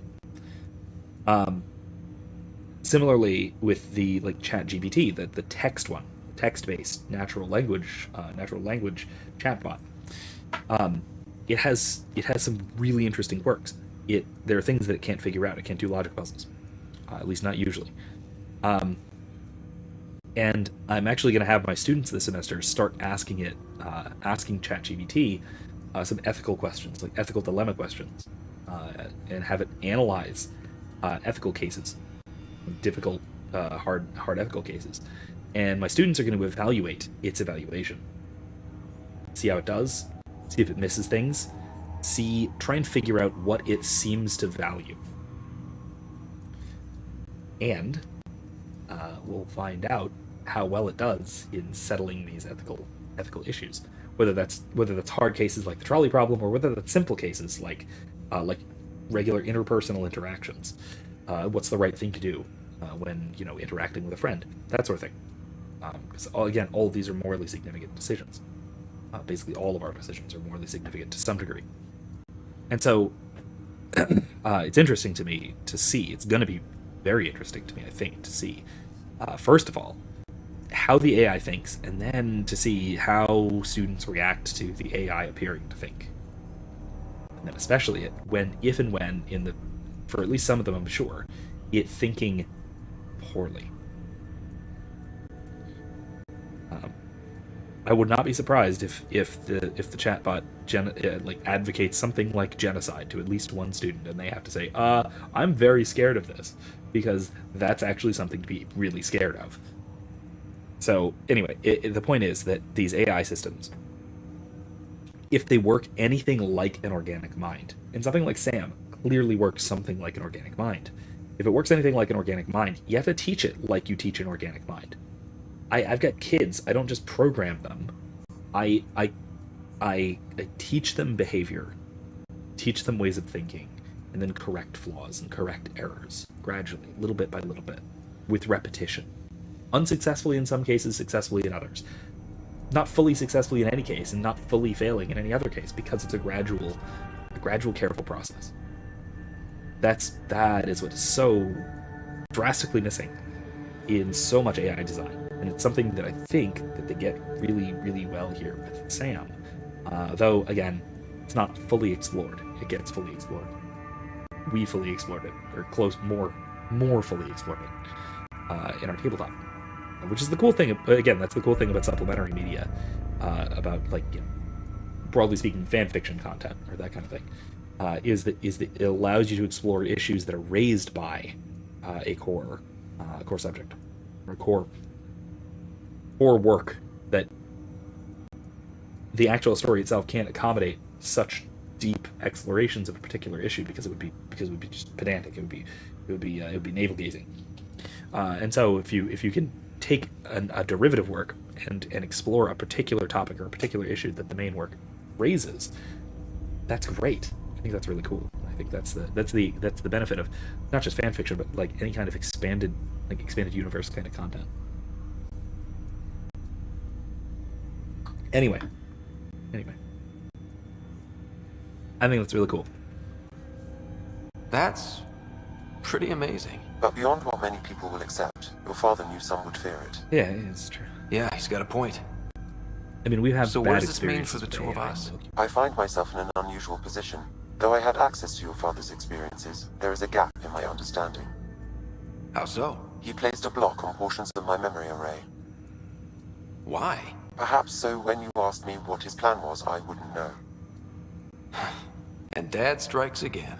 But not without recourse. The further you explore as a Pathfinder, the more blocks will be removed. Perhaps you should begin in your father's quarters. In the meantime, unless you have more questions, your new ship awaits. Thanks. Okay, profiles. Profiles allow Sam to reconfigure Ryder's implant for superior battlefield performance. Select a profile and press space to activate.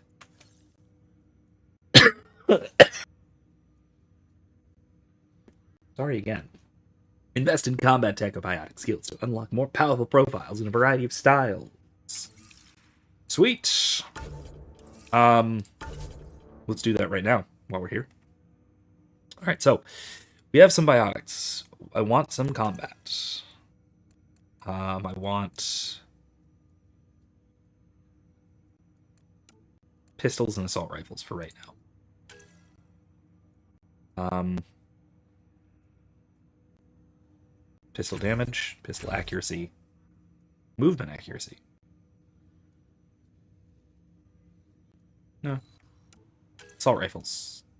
Damage, accuracy, stability.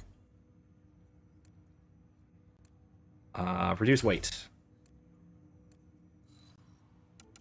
Probably going to use sniper rifles eventually. Damage, accuracy, headshot bonus. Weight.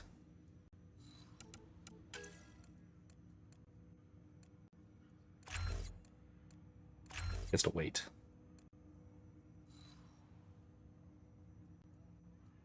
I'm not going to get any active combat skills just yet.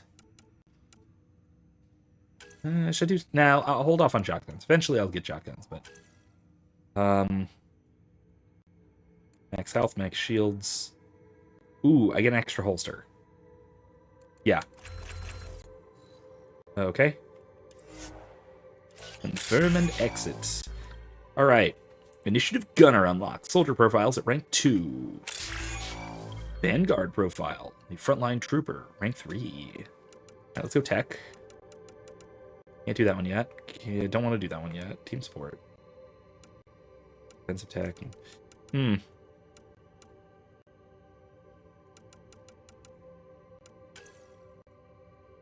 All of this is tech power augmentation. Darn it. I actually have to get some tech powers. Which I will. That's fine. I should do what? Overload is really good. It is great for taking down shields, which I kind of need, especially as a biotic. Incinerate takes on Crab Beam's probably better though. So if I go Overload, Crab Beam, Energy Drain.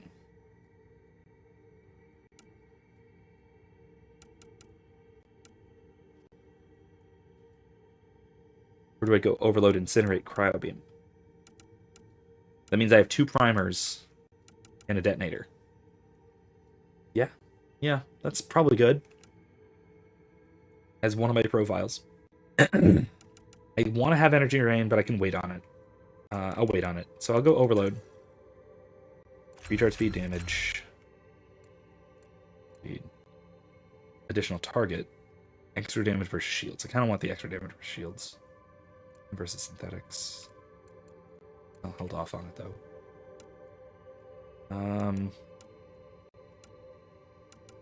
Incinerate.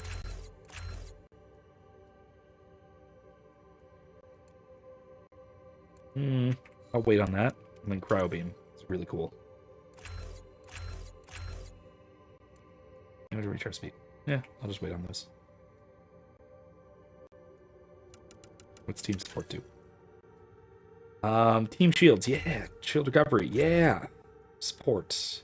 Power restoration defense, yeah. Squad offense or support. Power restoration defense or power damage tech counter.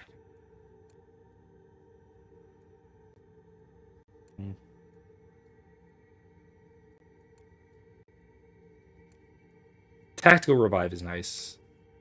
Life support. I'll just hold off on those.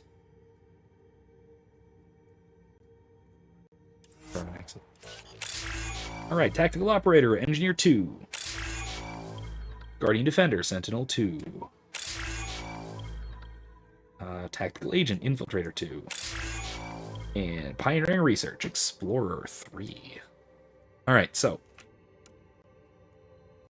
That means I can go set up extra profiles. For my favorites. But that one is my adept favorite one. Okay. Let's make an explorer. Right, biotic damage bonus. No restoration defense. Resistance weapon. It says a little of everything.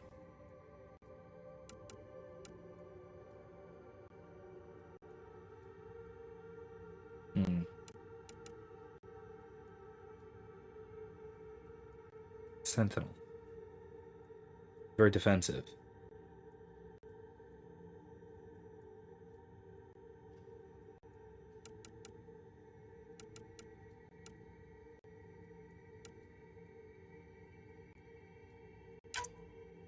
Let me do a Sentinel. Actually, wait. Let's make this one our Sentinel. Load this one. Get some different biotic powers. Go with Singularity.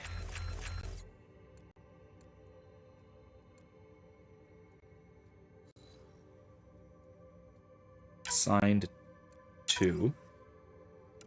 Let's do Lance. Lance is really good. Damage and force.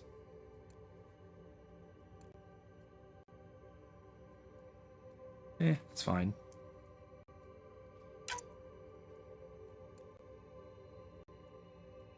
Pro. And then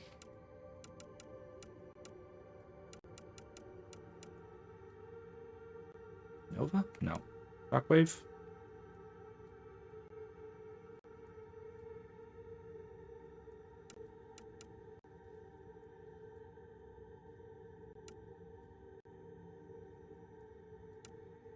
Or is another detonator?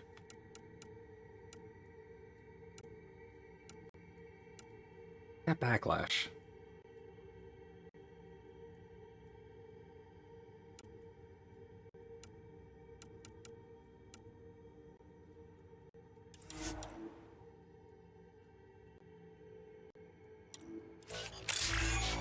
All right, add up 3. I'm gonna go ahead and put throw. So Lance Singularity throw. That'll work. That's pretty good. Offensive Bionics, recharge speed, detonator bonus, yeah. Power damage or recharge speed. I'll wait. Containment. Effect duration. Force. Damage to shields.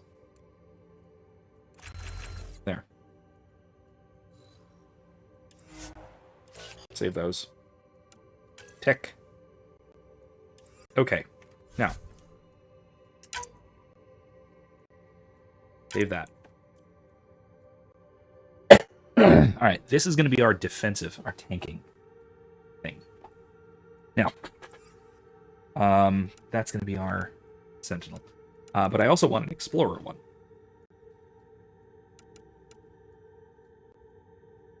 Which I think is going to be our mostly tech build. Yeah?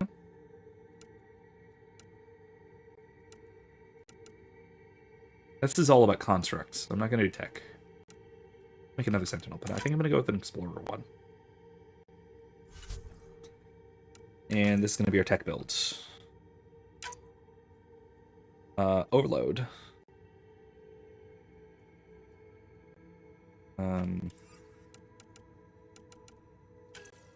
Overload will be 1.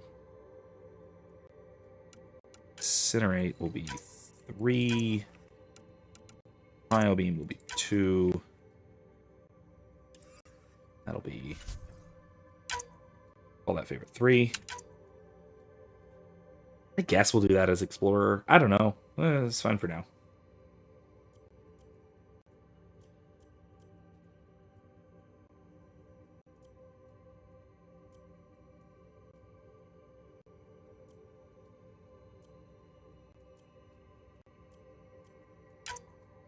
Let's stick with this one for right now.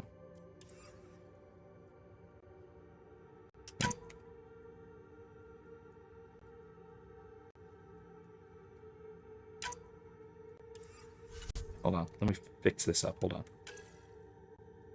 Let's switch these. Pull should be 3. Backlash should be 2.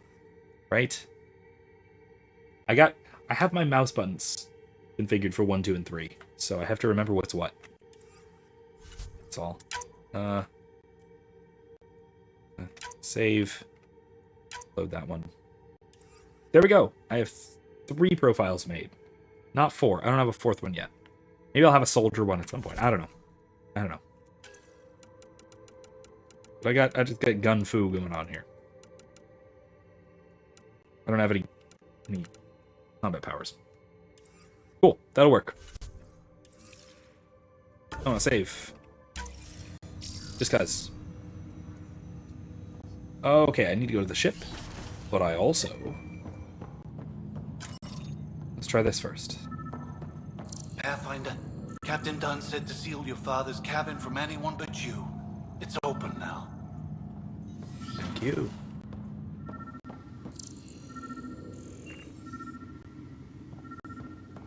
Ooh, glowy. Sam? What was that? An eidetic trigger, related to your father, and the portions of my memory array he locked. What triggered it? Alec tied it to your progression as Pathfinder, not to a location. Puzzling as it may be, my programming is clear. Locating more of these triggers will unlock the memories. One of your father's memories is now accessible. Return to Sam Node on the Hyperion to investigate further. I'll go and do that in a minute. I'm gonna go through some of this stuff first. The coffee machine Mom got for Dad. He was so busy designing you, needed the caffeine. I did not realize I owed my existence to a bean. And now you know what humility feels like. I assume lots of people owe their existence to a bean. To some degree, rather. Printed books. Reproductions of Lewis and Clark's journals, detailing their expedition in the 19th century. I love that. Explains Dad's interest. They were Pathfinders too. I love that. Your father's first sidearm, a memento of his early Alliance service. I bet that saw plenty of action. Alec's first kill occurred in combat during the First Contact War. Back when Turians were the enemy. Crazy times. They still are sometimes. Hey, we found a ship model. The Normandy. Alright, archive system. What do we got here? What's on here, Sam? Your father's personal logs. Several of them are encrypted. Okay. What general ones? The day is finally here. We're pushing off from Earth. We'll jump through a few relays first, then we hunker down for the long trip across dark space. It's daunting thinking about all the hopes and dreams aboard the Hyperion. I certainly have my own. I wasn't the husband or father I should have been. Here's hoping 600 years can change a man. Sam, this is a reminder about Dr. Liara Tassoni. She's an Asari archaeologist I corresponded with a few years back. She's got experience studying ancient cultures. Make sure the team gets her research. Could be useful in Andromeda. Pretty sure my sister's mentioned Dr. Tassoni. An expert on Protheans, I think. I have loaded Dr. Tassoni's research onto datapads. Hello, Alec. This is Dr. Tassoni. I'm flattered you contacted me. Most scientists dismiss my work, but I'm young and Asari, and they are getting older. So we will see who has the final word. In the meantime, I'm happy to pass along my research. I hope your team finds it useful. It's a young Liara, like before she met Shepard. I really love this. I love these little bits, these tiny little throwbacks to the old cast of the previous games. I kind of wish there were more, and I wish they were a little bit more dependent upon the choices and how the story went in the trilogy. But I still love it. It's still great. I mean, also it's in large part just a I don't know. It's a cheap nostalgia bait, but man, it gets me though. So I don't care. I still enjoy it. Hello, Alec. I received your message. I must say the thought of exploring another galaxy has my head spinning. I am honestly not sure how people could survive a trip like that. And anyway, I could not bear to leave the Milky Way behind. There is so much about the Protheans I still hope to learn here. So much potential wisdom to tap. I wish you much good luck and future success.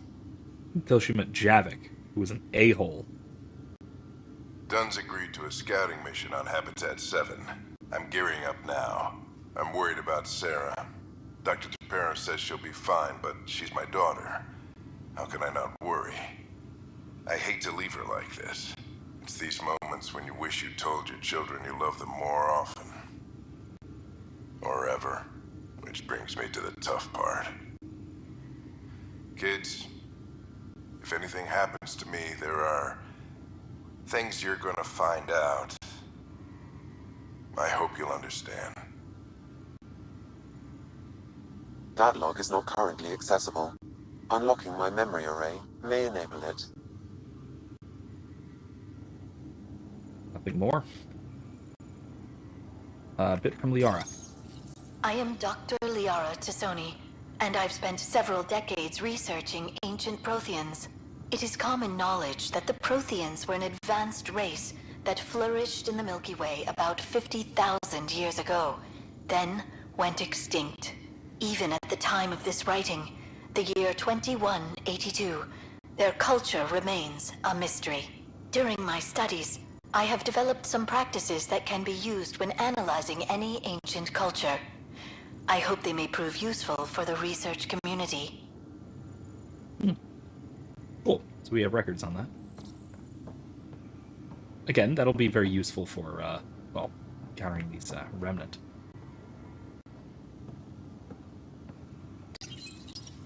When studying a dead race, the most obvious problem is the lack of an observable population. This raises the question, when is a species truly extinct? The Prothean civilization spanned the galaxy, and it took centuries to confirm that all members of the species really had died out.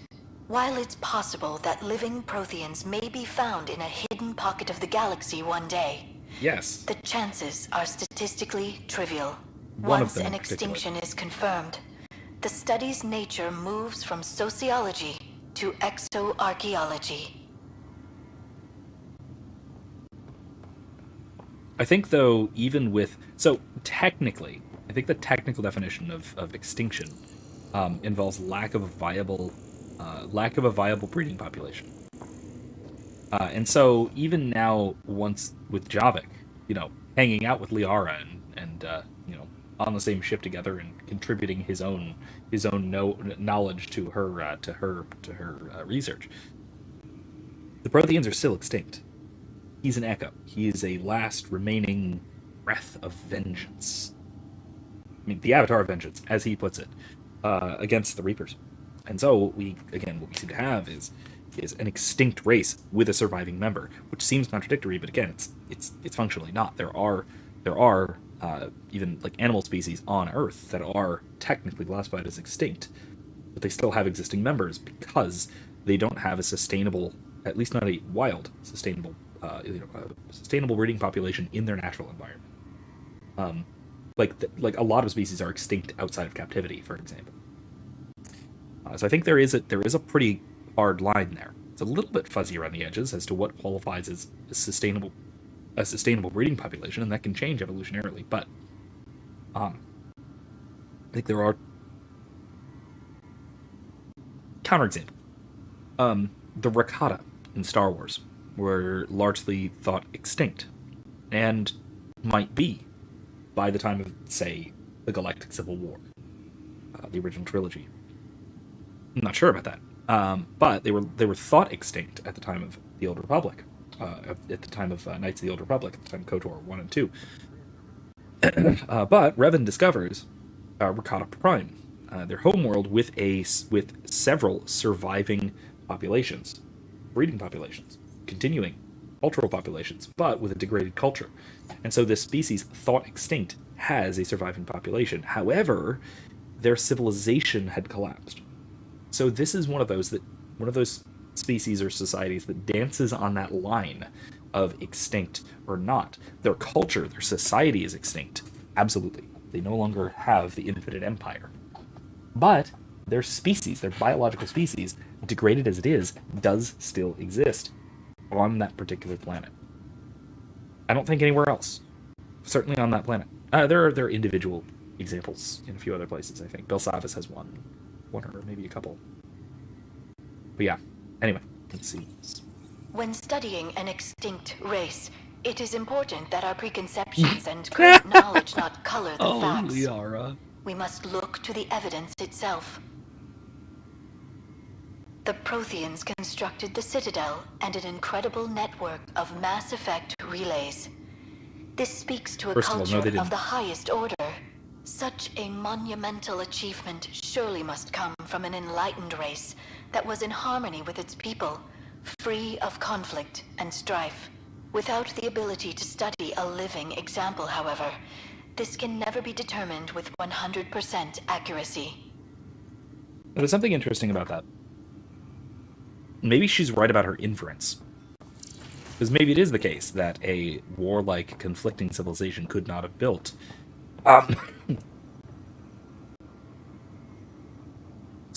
could not have built the Citadel and the relay network, etc.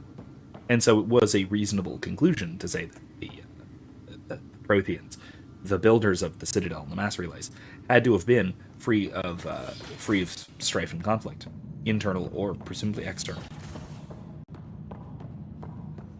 However, I wonder if she would have altered her assessment of the Protheans.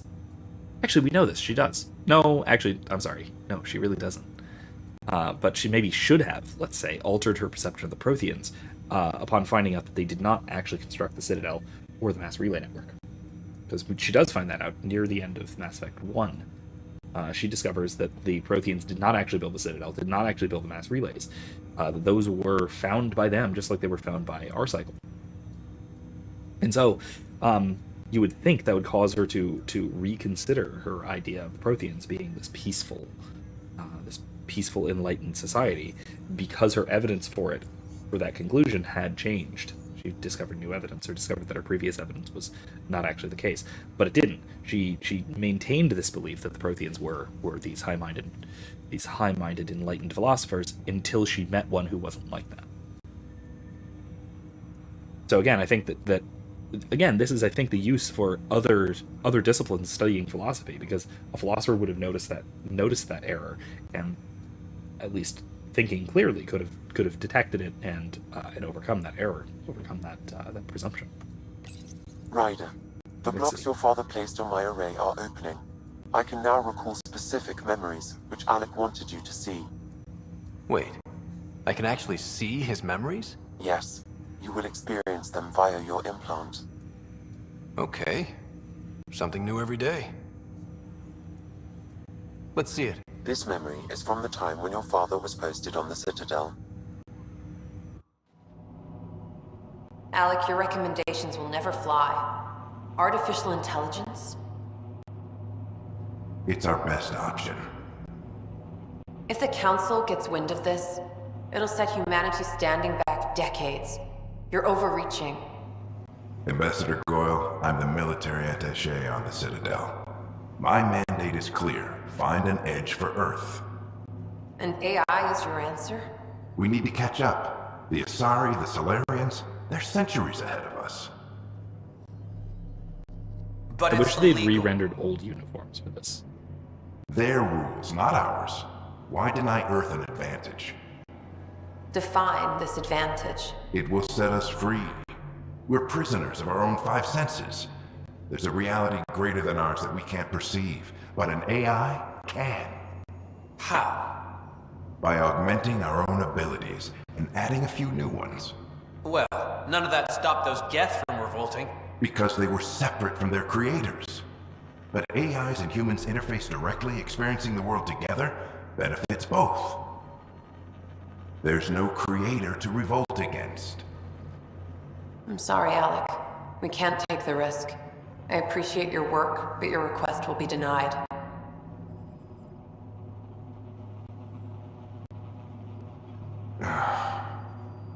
Alec, Ellen, what did the doctor say? he told me to appreciate the time I have left. There's no cure, Alec. It's terminal. Not on my watch. That's a 1-2 punch. Wow. Hearing Mom again. I never knew that's how Dad found out. Alec was a stubborn man. I would hope so. Mom's life was worth fighting for. It would seem his obstinance extended to me as well. Nobody wanted to listen. The idea of you scared people too much. After this, Dad moved us back to Earth to care for Mom.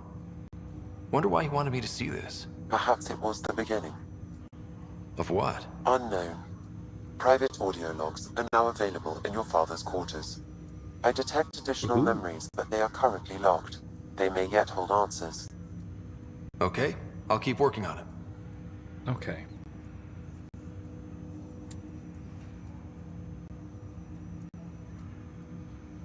I take it you're based here in Samnode? Correct. This is where my core processing unit resides. However, using quantum entanglement communication, I remain in constant touch with you and the Pathfinder mission team, even over great distances. What are your capabilities? Each arc houses a SAM, Simulated Adaptive Matrix. Each is an artificial intelligence designed by Alec Ryder to support Pathfinders and their teams. But AI is illegal in the Milky Way. How'd my dad get around that? Exceptions were made. The initiative deemed his research vital to the mission. Our design was conducted in secret. Yeah.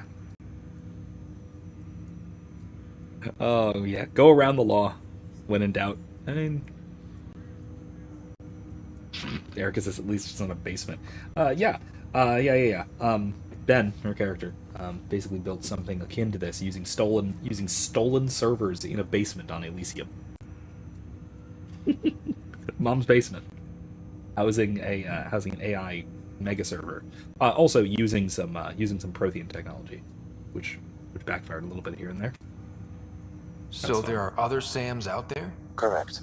However, your father continued to modify my own routines until the Hyperion's departure. I am the most advanced SAM in the initiative. Cool. What did you mean by a symbiotic relationship? Symbiosis is a mutually beneficial relationship between two life forms. A flower provides nectar to a bee, who in turn provides pollen for the flower. The bee gains nourishment, and the flower can propagate. In similar fashion, my own evolution was shaped by your father's experiences, and will now expand with yours. In return, I provide you with capabilities and analysis beyond normal human faculties. We each benefit. What more can you tell me about my implant? The implant itself provides me with direct access to your senses. I can see, hear, and experience the same stimuli you do while in the field. This raw data enables me to provide real-time feedback and analysis of the situation. Then Dad added the secret sauce. He removed the restrictions on my access to Pathfinder physiology. Okay, not gonna tell him to be careful. I trust the machine. Do you know anything more about Sarah's condition? I monitor Dr. Carlisle's reports. He is providing her with the very best care possible. I'm afraid there is nothing more to be done at this time. That's all for now. Of course. Okay, well, let's go check those audio logs. We are barely going to get off the Nexus tonight. This whole stream. Your father's personal logs. Amazing how life can change in an instant. Suddenly my career doesn't matter. This incredible woman I've been married to all these years. She's facing the end. All I think about are the times I wasn't there for her. Well, that's going to change. It occurs to me that Sam might be more than I ever imagined. Well, you have an AI that's capable of interfacing with and altering an organic subject's core physiology. Then it seems to me like it could potentially cure incurable diseases. Now, no, maybe the side effects of that, of implanting an AI might be a little more than might be worth it under some circumstances. So, you know, it may or may not be always worth it. Not for everybody. Because then, again, the impression I got here is that Sam can only connect to one person at a time, and he is a very, very highly sophisticated AI, so there's not going to be many of these. And the ones that there are take presumably massive power and massive computing power. And so part of that, what that means is that there's not exactly going to be a ton of AIs for everybody. I promise. And then further, like it's not like you can just go in, fix somebody, and then heck off. Because it seems to me like this is stuck in Scott's head permanently. This is fundamentally altered his physiology, and trying to disentangle Sam from Scott would probably kill him and might disable Sam. So this is kind of a permanent procedure, as best I understand it. Pathfinder, I'm Nigel McCoy. Different McCoy. Just got out of cryo. Welcome to Andromeda, Nigel. Thank you. It's bittersweet, though. My little brother Dash was stationed on the Nexus. I just learned he died on Eos, trying to start a settlement. His sacrifice won't be forgotten. Agreed. Everything I do will be for him. I have a pendant our father wore. Dash had its match. Will you reunite them? Of course. In his digital journal, he mentioned a spot on Eos where he'd go to think. If you could leave the pendant there. Okay. Leg's feeling a little... Fisher, glad to see you're doing better. That was some expedition, hey? Captain said I'm going in the log as the first human to make contact with the Kett. And Kirkland's the first casualty. Wish it could have gone differently. Wasn't your fault. It's obvious the Kett aren't friendly. Nothing we did could have changed that. I suppose you're right. It's just not what you dream about. Meet a new species and 3 seconds later they're trying to kill you. I hear you. I mean... But I guess that's life. Not everyone will see things our way. In the meantime, that is what happened with the Turians chin too, up. so maybe it's a It'll human get thing. better. It could be a human thing. I'm just saying. Greer, how you feeling? Grateful. If you and Liam hadn't found me in that cave, God knows what those aliens would have done. We couldn't leave a man behind. Yeah, your father, and Kirkland. We'll never forget their sacrifice. It's a brave thing, risking your life for the greater good. Yeah, just seems unfair. We barely got here. I'm sorry I'm not out there with you, but Kirkland was a friend, and I'm not cut out for this anymore. Understood. Habitat 7 was a nasty wake-up call. You take care, Greer. You too. Thanks again. Once again, it's more of that, more of the problem of a non-military military falling apart at the seams. Ryder. Hayes, how's the wound? Doc says I'll live. So this goes from a life-threatening gunshot to a story I'll tell my grandkids someday. With no need to exaggerate. That was a tough fight on Habitat 7. Just glad to be on the other side of it. Doctor? Ryder, good to see you. Damn shame about your dad, though. I'm sorry we couldn't save him. I haven't heard how he died. Like a hero. That's how. That's the only part that matters. I've met one Pathfinder. Well, two with you. But I figure that's the way to go. Taking your last breath on an uncharted world. Yeah, sounds about right. Now I just need to make sure your sister here pulls through. How's Sarah doing? Her condition's stable. I see signs of REM activity in the brain, so she's dreaming. Means all the wiring still works. How'd this happen? It was dumb luck, really. We hit the Scourge at the worst possible moment, just as the stasis revival was kicking in. It's a vulnerable moment coming out of a 600-year nap, then wham! Circuits fried and overloaded the neural pathways.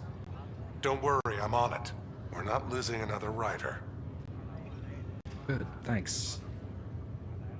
Are you staying here on the Hyperion? You know that moment when you realize you're just getting too old? Right, look who I'm talking to. Trust me, it happens. For me, it was Habitat 7. Watching you guys running around, dodging lightning and the cat, it's a young man's game. Pains me to admit it, but it's passed me by. What will you do on the Hyperion? We still have thousands of people taking a nap here, and they need tending to. And this way I can look out for Sarah. That's good. How did you end up with the initiative? Well, you reach a point in life where you wonder, is that all there is? I'd accomplished everything in the Milky Way I could. I was locked into a future of diminishing returns. So coming here was the world's biggest midlife crisis. A chance to wake up in the morning and feel hope instead of arthritis. I mean, again, it's a whole initiative full of people with wanderlust. Basically, people who have a desire to abandon everything they've ever known and go to God knows where, to do God knows what. Just because. And I mean, just because That's all, Harry. is kind of Thanks. the only reason. Don't The be only a reason for stranger. this kind of thing that makes it. If anything changes with Sarah, I'll let you know. Like, there are not, like, I mean, okay, there are rare exceptions to that. There can be, in some cases, perhaps, people who come to Andromeda, who join the initiative, for the sake of preserving civilization just in case. Lifeboat scenario kind of stuff. So maybe there's that. There's a little bit of it. I mean, that's part of what we'll find some of this out, because some more of the audio logs and stuff will reveal some of this. But some of the higher ups in the initiative, so like Jin Garson and I think like Alec Ryder, knew at least something about the threat posed by the Reapers, and so part of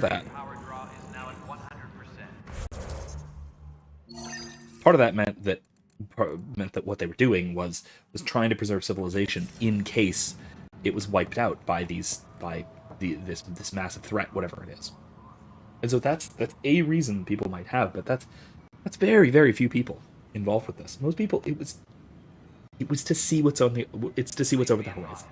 It's that drive to adventure, to excitement, to see where the sun goes when it sets. You know, it's for discovery, for exploration. The same reason that humans have always crossed oceans, and that is, I think, that's really. That's part of why I love Andromeda so much, on par with the that at least it could have been on par with the original Mass Effect Trilogy, is that it gets that theme and that spirit and that feeling of the original, of Mass Effect 1 especially, of going out there and seeing what's there, not knowing what you're going to find, but finding it anyway. The exploratory focus that was going to be so crucial to the first game. This was a rehash of that. This was a another equivalent to Mass Effect 1. And I think that it did a really good job at it, especially thematically. It still has that hopeful future, that underdogs trying their damnedest to find a new world element to it. I love it. Really love it. Alright. Network access instability detected. Timestamp scrambled. Playback correct. This file is useless. Let's check another. Is it really? Sam, anything you can do? Failsafe disabled. System restore required. Try that. And another scrambled file. Coincidence seems unlikely. Let's check another. What, Sam, can't do anything about this? System restore failed. Administrator override failed. This file is also corrupted. Definitely not a coincidence. You'd need pretty high clearance to mess with the security camera files. Someone working for Kandros, maybe. That is the most probable scenario. Think you can get enough out of the files to find a match using biometric scans, Sam? The files were badly scrambled, but if I combine all the available identifiers, it might work. Based on the limited information available, we are looking for a human male, assigned either to the Nexus or Hyperion.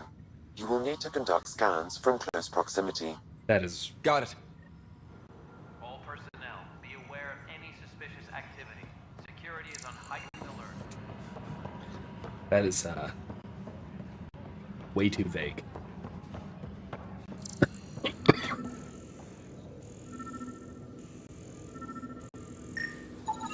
Negative match. Nope.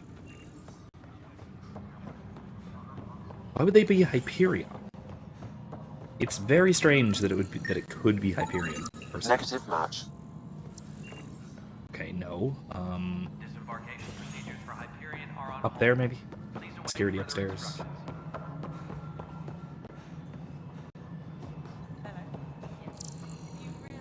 No.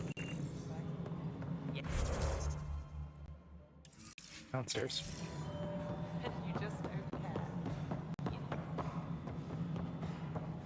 Oh, it's gonna... Okay. Back to the Hyperion. Nexus security transferred to the Hyperion. Oh, that's why. Because it's Nexus security transferred to the Hyperion. Okay. So Nexus people. It is people who were on the Nexus. It's just that they are transferred to the Hyperion. Now that makes a lot of sense. I was thinking that it was original Hyperion personnel, but it couldn't have been, right? Because the whole sabotage thing had been going on for quite some time. What? There was a guy here. Yeah.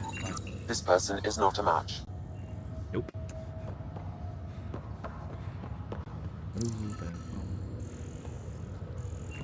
Let's keep moving on. Scan results show a partial positive. Target is most likely suspect. Dale Atkins, right? We need to talk. Look, not to be rude, but I have work to do. Is that what sabotage is called these days? Work? You're pretty arrogant for the new kid. You don't even know what's been going on. Proof says you've been up to no good. Figures. Screw this. Screw all you hypocrites on this station. You weren't here when they kicked out our loved ones. Mutiny? We just wanted answers. But now what do you do? My sister is out there. I don't even know if she's alive or... I'm sorry for what happened, but setting explosives isn't the answer. How is this helping? Neither was sending people into exile because they didn't agree with policy. Okay, I yeah, don't you're care right. what you think. The mutiny leaders were right to demand to know what was going on. You could have hurt people, killed them. Like those who got killed when the leadership had the Krogan stomp on my friends? I'm done talking. I confess, it was me. Do whatever you want. Not my call. The Nexus leaders will make that decision. That lot make a decision? That'll be the day.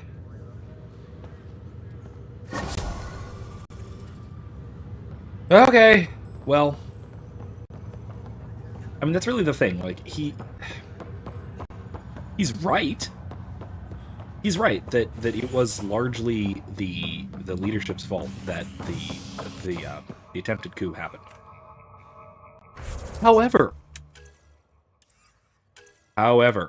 No.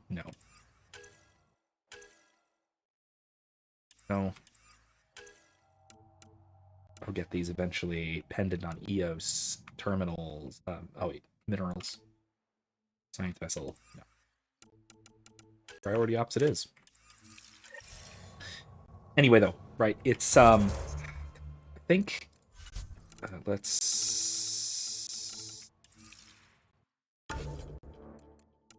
just reset. Let's overwrite this one. Anyway, I think he's right. If this was prompted by the irresponsibility and poor and mismanagement by the higher ups, by the initiative leadership. However, the response by the mutineers was, I think, broadly unjustified. This was a lifeboat scenario. This was an incredibly dangerous situation, and starting and resorting to violence was almost certainly the worst idea possible. Now, what he's doing is even dumber, because if your goal is, I don't even know what his goal could have possibly been. Revenge, I guess? Something like revenge? But that's strictly irrational. It's... Sabotaging people like this was going to accomplish absolutely nothing. There was no way... excuse me. There's no way that it could have even accomplished any of his goals. It was, like I said, straightforwardly irrational. Ready to see what Tan gave us? Anyway. I hear it's something special. Pathfinder en route. How's the ship? In final checks and looking great. We won't be long. Who's that? The way things are going, I know, we'll be on our own out there. In other words, we're making this up as we go. We used to call that tactical improvisation. But at least we'll be doing it in style. Hell yeah.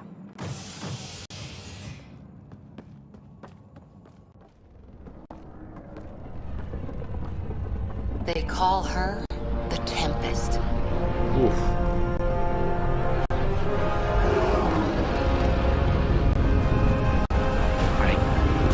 I do love the space version of Tempest.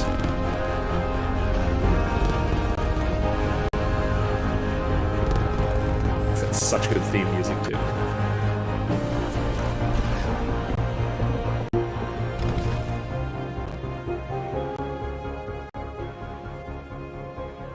Let's go take a closer look. You know they're trying to make a ship iconic when they give it a leitmotif. But also... Let's pick it up a bit, people. We're 14 months late. Oh yeah, man.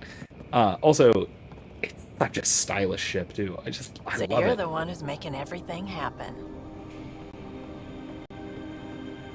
Vetra. Vetra Nix. Initiative Wrangler, Provisioner, Gunner, and everything in between. Are we ready? The sooner we get out of here, the better. You're coming with us?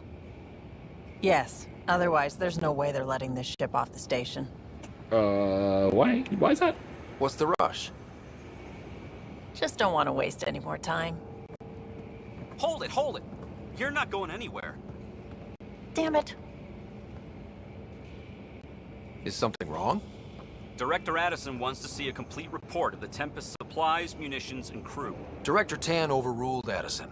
The ship's loaded out with equipment for outpost discovery, squarely under Director Addison's purview. Seen you around. Ben, right?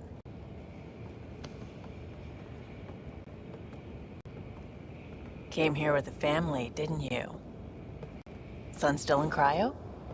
I could pull some strings, get him to the front of the line. Really? Yeah, really. They told me he wasn't essential, but I miss him. I know. I got family too, Ben. It's done. Addison's gonna kill me. So, yeah, this is we're starting to see some of the deeply unnatural and disturbing elements of the Andromeda Initiative, especially with the cryo freezing, with the cryostasis. That this kind of mid to long term separation of families, especially especially when you take aging into consideration, that we now have a child who, I don't know how old his son is, but presumably pretty young, a child whose parents are a full year and change older. parents who basically had their child in stasis for a full year. All of this is unnatural to ordinary human development, the ordinary course of human development. Family relationships, to human relationships in general, even friendship relationships. This is deeply unnatural to them. Now, if everyone had been frozen and thawed simultaneously, some of these problems could have been avoided. However, we still have the weirdness of suddenly we have a bunch of people who are well over 600 years old. Are they? Are they not? Do we consider ages with the suspended animation not counting because they're suspended? Again, none of this is perfectly clear. And it's very clearly not being handled with a lot of delicacy. Again, I think that we talked about this last week, that an expedition like this could absolutely use spiritual guidance, but also just ethical, philosophical guidance. Like, if there are ethicists working for the initiative, they're the same kind of ethicists that are currently in Canada advocating for active euthanasia of children. Like, or just patients in general because their care is too expensive to the taxpayer. Stuff like that. Like, those are the kind of ethicists who seem to be involved in this process, and that is heinous, but not altogether unexpected. Unfortunately, my profession has a series of terrible black marks upon it, and I'm embarrassed really by a lot of the people who pass themselves off as ethicists. And it seems like that is still the case in 150 years. Or, I mean, I guess, maybe not 150 years, 750 years, if we're including the 600-year time gap. Anyway. Nicely done. Part of the job, Pathfinder. All things considered, it was an easy ask. And right now, you need people tearing down obstacles, not putting up more. Mm-hmm. I agree. Yeah, it's one of those things Someone where cares about doing stuff and not just talking about it. Where there's kind of, I guess, call it beneficial corruption, where there's obvious corruption in a system like this, in a pseudo-political system like this, but the corruption is actually beneficial to just about everybody involved. Like everybody benefited from that exchange. Labs, sensors, exploration gear. Plus her crew, of course. The best in their field. Glad to see you're doing so well, Scott. No The handrails, engine core is based on the Ark's Odyssey drive. It runs a hell of a lot quieter. That's Gil Brody. Engineer, mechanic, all-around wrench jockey. We call this the research room. There's space for upgrading equipment, gathering intel. Router engaged. Securing connection to Tempest. Welcome aboard, Sam. And Ryder, of course. All run by Suvi Anwar, our science officer. Your quarters are below. Plenty of space up here to get everyone together. It's all yours. She's light, stealthy, and the fastest ship in her class. I love it. I actually like... There are a lot of elements about the Tempest that I actually like more than the Normandy, either version of the Normandy. Now, it's absolutely ridiculous that the Tempest is unarmed. It is a completely unarmed scouting vessel. That is ridiculous for a task like this. That should never happen. Should never have been the plan to have an unarmed scouting vessel like this. If any ship in the Andromeda Initiative should be armed, it should be the Arks and the Tempest, or Tempest-class Pathfinder ships. Because if you get into a hostile situation, or a dangerous situation, or hell, even need to blow apart an asteroid, you can't. It's wildly dangerous having an unarmed ship of this class. So that aside, that's a really, really poor decision about this. It's also much smaller than either version of the Normandy, even the SR-1, which was already pretty small. But the other part about it, the parts about it that I love the design. First of all, just the interior layout is very nice, but the space frame profile of the Tempest is just, oh man, it's hard to beat. It's hard to beat. But the other part about the Tempest that I really like is the crew. It has a very small crew. And so you can actually get to know everyone involved. Whereas either version of the Normandy, you were walking around and there were a bunch of unnamed crewmen just around that Shepard never really got to know. You had a large crew. You had a crew of several dozen, especially on the SR2, which was significantly larger. Whereas here on the Tempest, it's a tiny little scouting vessel, and there realistically can just be a crew of, what, like 6? Because it's Suvi, it's, what's the pilot's name? Jaro? I think? Something like that. Gil. That's the crew. You got your science officer, you got your pilot, and you got your engineer. Then you got I guess you got Vetra, who does requisitions and such. You got Cora, who is your explorations, your Pathfinder's second, I guess. You got Liam, who God knows what he does. Bad ideas. He's our bad ideas guy. And then you get the rest of the crew that you just gradually assemble, who are your expedition team. But the actual main crew of the ship are 3 people plus your command team. Which you get to know everybody. You actually can get to know everybody, which makes it narratively so much better. I actually really like this. I like the size of the ship being so small. It's basically a little smaller than what's the class smaller than a frigate? Not a corvette. Is it a corvette? I would almost call it a gunship, but like a gunboat. But it's not, because it doesn't function like one. It's barely capital ship class. In other words, it's edging on a shuttle. Anyway, I really like it. Really like it. It's really going to be something, isn't it? I haven't even shown you the best part. Cheers. When you're ready to fly, head over to the bridge. Our pilot should have everything good to go.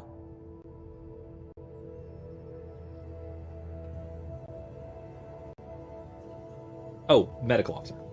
Lexi. Better head to the bridge when we're ready to go. Not yet. Need to equip. I need to get equipment. The meeting room. You can make vid calls from the central table, or just get the crew together. Do I need to do a vid call? Is there anything? No. Okay, nobody's calling. Alright. We call this the research room. You can run research projects and coordinate with the Nexus from here. Cool. Armor, weapons.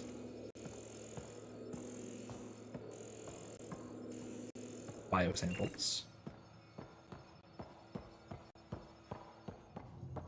Some serious kit over here.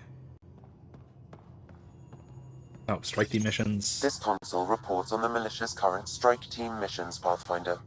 Please speak with Tyrion Kandros for authorization to participate. Already did that, didn't I? Not going to. Not now. Will at some point. Some serious kit over here. Seems like we're forever racing, but there's always time to check out new toys. Useful ones. Always game for new toys. This makes use of old ones. Like anything you grabbed on Habitat 7. Raw minerals, tech, doesn't matter. The research station will strip that stuff down and give you options. We're on our own, for everybody else. That's what Pathfinder means now. Yeah, well, everybody should be so lucky. This tech is aces. If the best we get is what we make, still the best. Check it out. Alright, research and development.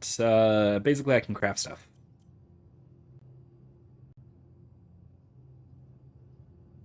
I'm gonna wait on this. I have good equipment already. Could buy and sell stuff. Biolab. That's the biolab. We can grow plants for food and oxygen, and keep any specimens safe. What's this? Oh, cool. Ghost Framework. AI art. Generated. Oh, yeah. Sam generated this image in my early iterations while learning visual recognition. When Cora saw it, she believed it had artistic merit, and Alec Ryder gave her this copy as a gift. Cool. So yeah, Sam is basically an AI art bot. I dig it. Alright, let's see what else we got. ladder down. I'm not going to mess with that just yet. What Gil has to say about the engines.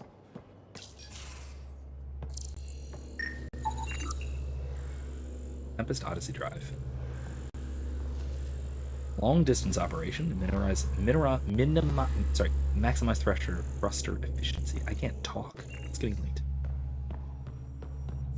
What's up, Gil? Hi there. Can we talk and stuff later? I've got some last minute adjustments. Oh, sure. She'll be ready to go when you are. Alright. Fine by me. I'd love some handrails, but okay. Confirming, Nexus. We're good to go. Alright. Finalizing orders, flight plan, command access. Ready when you are. Fantastic. Liam's little quarters. Couch. Well, Liam claims of charge diffusion are dubious. Furniture doesn't get this worn without providing comfort, which, it should be noted, is not the same as being comfortable. So it's, yeah, an old beat-up couch, but it still manages to provide comfort, meaning taste of home, I guess. What we got over here? Forward station, isn't it? Vetra's little quarters. Anything in it? Oh, what's this? Trade goods. Earmarked for trade negotiation. Cereal. Blastos. We've got a whole case full of Blastos. That's amazing. Absolutely incredible. Trade goods. Yeah, right. That's cereal. Securing cargo and checking everything made it on board. The bridge report's ready. Excellent. Alright. Let's check downstairs. Medical bay. Dr. Barrow. Anything? Nope. Hello, Ryder. Excuse me. I need to make sure we have everyone's medical files from the Nexus. Come by after launch, and we can catch up properly. Sure. Respec station. Not gonna mess with that. That crashed my game with at least in previous playthroughs because I had too many skill points. You don't need an old man a few hundred years your junior to tell you you're ready for this. I'll do it anyway because I know it's true. You keep your rider safe, and I'll do the same with mine, Harry. Nice. Crew quarters. Most of the crew bunks in here. Cozy, huh? But your room's got more of a view. I kind of like that there's also a little cozy little crew quarters like this. I dig it. There's a little Plants vs. Zombies thing. Anyone want to help me move a couch? Not right now, but I'll keep you on my list, especially if you're biotic and can drop the weight. Pay it back in beer or whatever else we find. Liam, are you serious, Subi? Liam, I never joke about comfortable seating. Welcome to the info board. Congratulations, Pathfinder Rider, on successful installation of your info board, version 3.4. You're now ready to keep yourself and your staff informed of the latest developments aboard the Tempest. Cora, okay, I've set up everyone's user accounts, haven't I? Cool. Dig it. A little common area, little bathroom, a couple of showers, or no, a toilet and a shower. Kitchenette. Current contents of the pantry.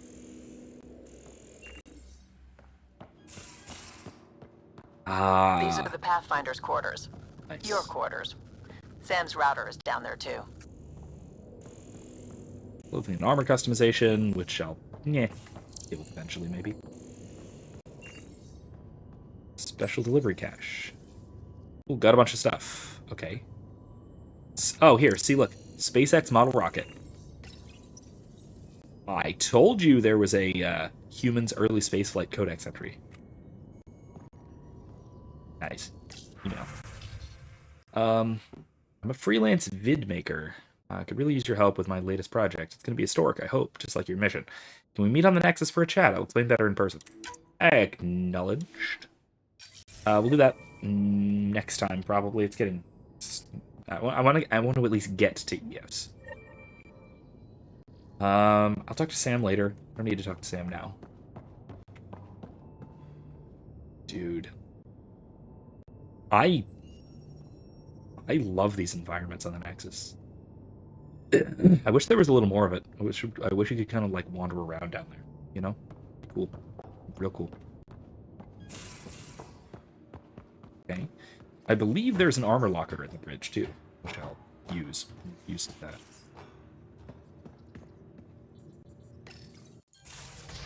Or maybe we'll have to do that when we get there. I don't know.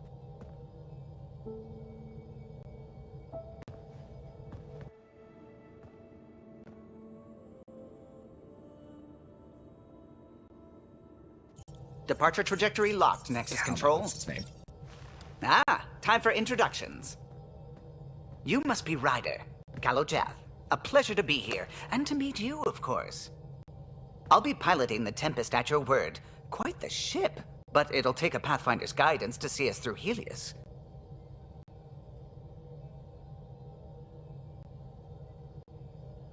Let's be more vulnerable and honest with our crew. Put on a big face for everybody else, but the crew, they can see us for who we really are. We're still learning. I'm new to this. Being a Pathfinder running a ship? You'll be fine. As for the ship, I can help. I knew the Tempest when she was a blueprint. I want to turn off film grain. I was test pilot for the Tempest's early prototypes. I admit, I'm itching to see how she performs out here.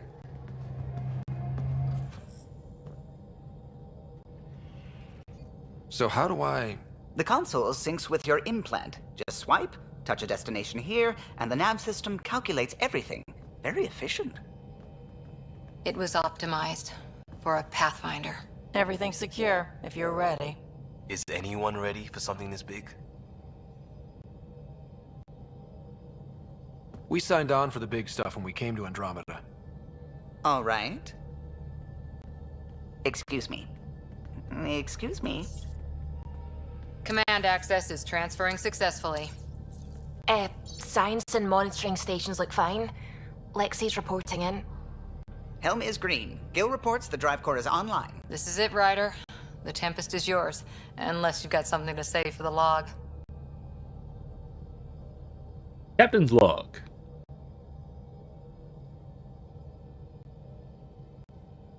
Things seem bad, but we've already beaten the odds, and we'll beat them again. You know it, I know it. So let's show them what we got. Nexus Control, this is the Tempest, ident 2527, prepping to depart.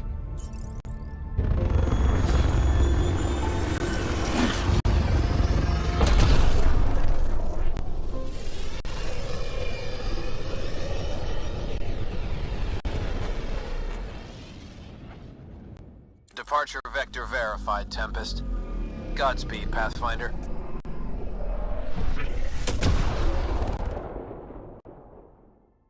Nice. God, I love that. To Eos, then.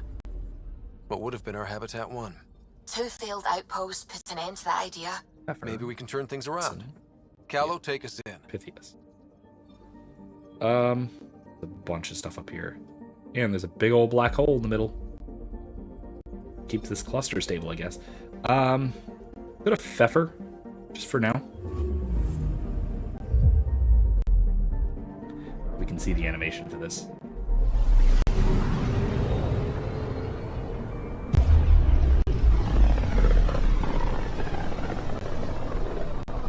This is about as far as the Nexus surveyors could get before, well...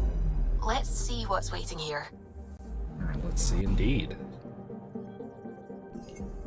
Anomaly detected. Anomaly, huh? Deploying probe.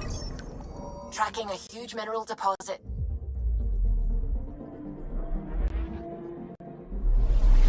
I kind of love this. It's a little bit, like... It's a little bit time consuming, and I'm glad one of the updates to the game added a skip function, because there didn't used to be. When the game first came out, these were unskippable little cutscenes, the little fly sequences. Excuse me, and it really got a little bit excessive. Aluminum. Anything? No. System view. let's exit for now.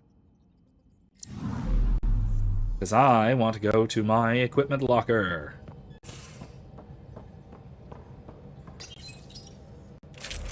Loadout. Not a predator. Phalanx. Ghost 6. Ooh, wait, I have another slot. Omniblade 10?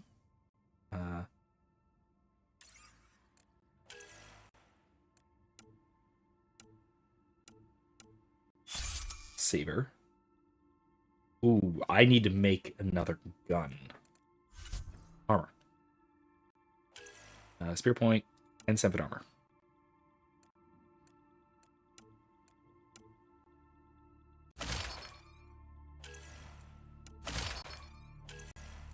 And 7.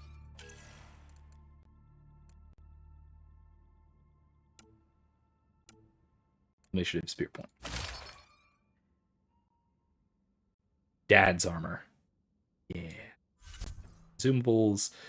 Cryo, sure. We need a backup life support. Let's switch to Cobra, the RPG. Right back? What's this? Reloads our weapon. No, shields. Switch to the RPG. Liam and Cora, that's fine. Armor, that's fine. We do need to go make a third weapon. I'm gonna go make us I guess a sniper rifle. We haven't really spoken since orientation, have we? Ryder, when you've got a minute, stop by the medbay. Sure. Development. Go with weapons, sniper rifles. Incisors kind of crap. Inferno, I can't. That's Raptor, huh? Viper. Viper, Widow. Might do a Widow. Really heavy. You know what? I think I'm gonna go with the Viper. I'm gonna make a Viper. Let's see, what can we do? Anti-armor module. Power damage versus armor. Yeah. How about recharge speed? Oh. I do need one of those. Kinetic coil. Yeah, kinetic coil.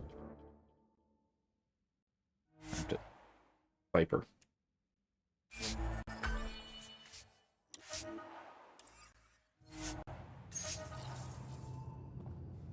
Yeah, I'll come back to the medbay, but let me go see if I can equip this without it going over without it getting too heavy. Alright, I think I'm okay. Yeah, no, I'm okay.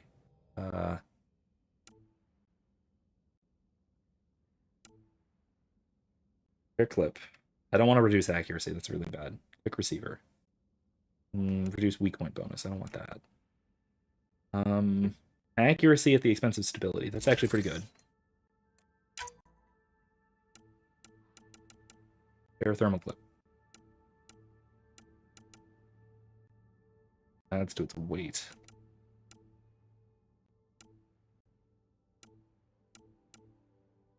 Ultralight. No. Vented barrel. Damage, rate of fire down. That might be fine. Just a better barrel. Calibrated receiver. Clip size.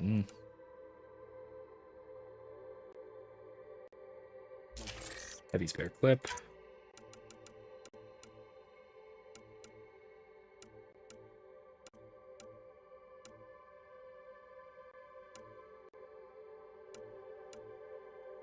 Switch to the scope. Heavy scope.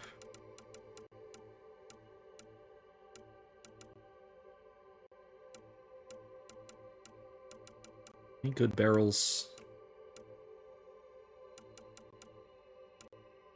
A barrel. That's a clip. I need a receiver. Not a quick receiver.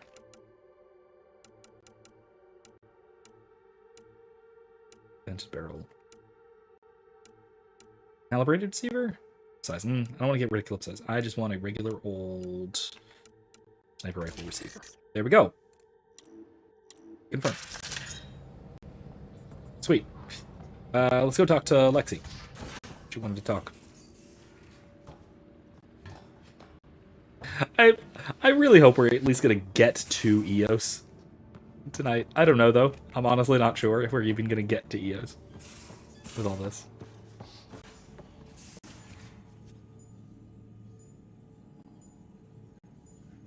Lexi?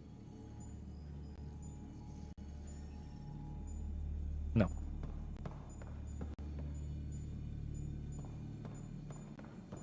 Do we want to talk? No. Okay. Not till we get to EOS, I guess. I don't know. Let's go get to EOS. Well, I got my equipment all sorted. That's fine. We haven't talked to Suvi.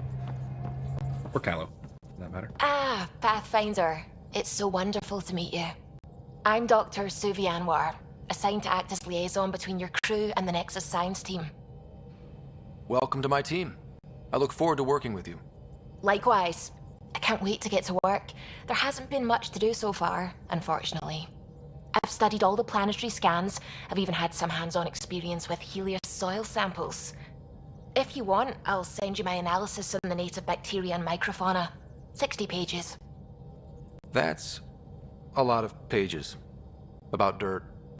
Oh, you don't have to be kind. I know it's barely more than a summary. Anyway, I've waited months to get out there to see Helios. It's That's why actually I even joined the long for an initiative. academic paper. The Milky Way was just a corner of a vast universe, a corner of a tiny corner. We're the ones who got to step out of that corner. It's incredible. I guarded a mass relay for some time. I always wanted to see the other side. I totally know what you mean. So will you be joining us on missions? Oh, that's funny. Me, out there, with the guns and the danger and everything. But don't you want to experience everything firsthand? I know I'd want to. Oh, absolutely. But I know my strengths. Trust me, I'm far more useful to you in the laboratory. Anyway, I've just received some instructions from the science team, and I really should go over them. Later, then. Alright, cool. Like her. Alright, let's see. Glad you stopped by. You'll pardon me if I keep an eye on our vector? That's probably smart. Nothing like being on the bridge of your very own ship, is there? You mentioned something about helping design the Tempest? Test pilot, mostly. Plunging through the Nemean abyss was almost a preparation for the Scourge. Of course, it took a whole team to build the Tempest. I was the only one to come to Helios, though. Why did you? What can I say? We poured our hearts into a ship that wouldn't realize her potential until Andromeda. I could have stood on the shore and waved goodbye, or took the leap to see how it all turned out. I like the Tempest, but I'm not sure I'd travel between galaxies for her. The unknown frontier had its charms, too. It's just strange not having the rest of the design team. I remember Serena debugging line 2281 over and over, chewing that green pencil. Tion and O'Connell arguing equations, tapping on the console, 3 drips of coffee on the corner. You remember all that? Oh, yes. Solarians have photographic memories, and apparently mine's unusually sharp. Like my past is still happening. Though I suppose with the Solarian arc missing, you might not get many chances to compare.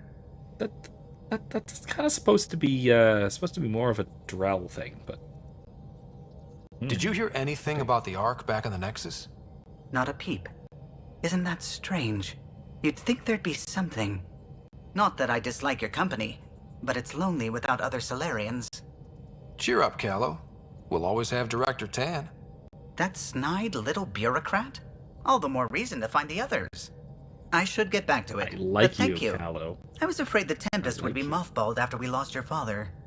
We built her for this. She deserves to be in a Pathfinder's hands. Please, come by any time. Okay. Alright, let's explore the rest of this system.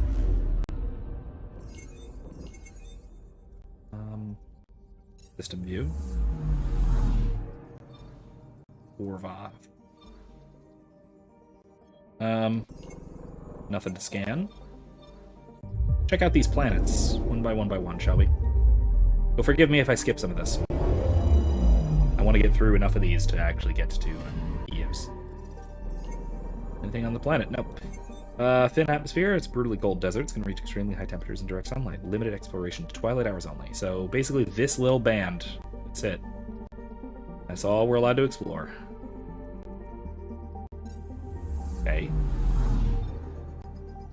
H480.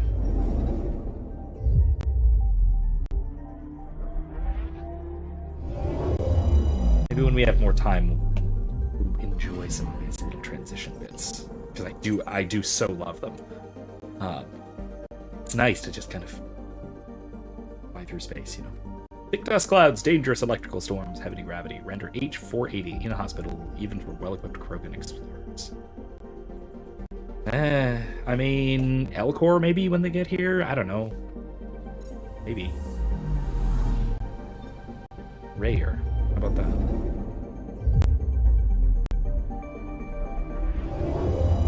Honestly, I'd love to find something that is maybe not habitable, but at least colonizable to some degree. Highly toxic to most known life forms, Rare's helium-rich atmosphere appears to host enormous colonies of fungal spores. Very aquatic, too. The helium atmosphere, that aquatic. Strange. Would that make it suitable for Elcor? Or not Elcor, Bolus. I don't think so. I forget what they need. H461.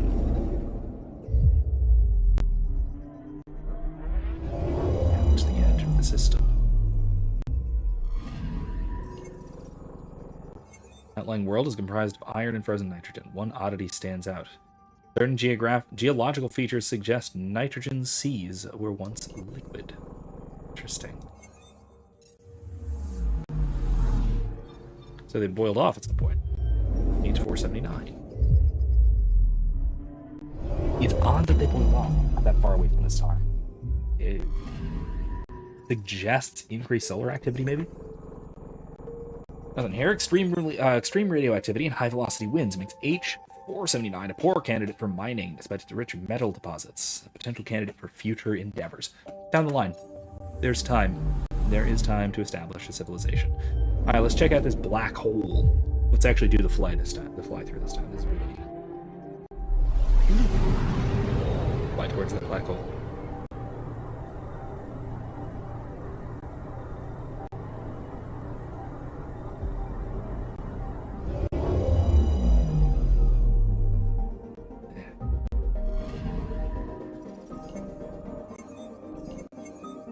Class Kerr black hole. H012 Katos. Even at this distance, the black hole presents a risk to onboard ship systems. The accretion disk around it is composed of the remains of at least one solar system destroyed by the black hole's formation and gravitational pull. Caution advised. Okay. Let's go back out to the Gloucester map. Buffer, nothing interesting. Erickson, that's where Habitat 7 is, so let's go there real quick, huh?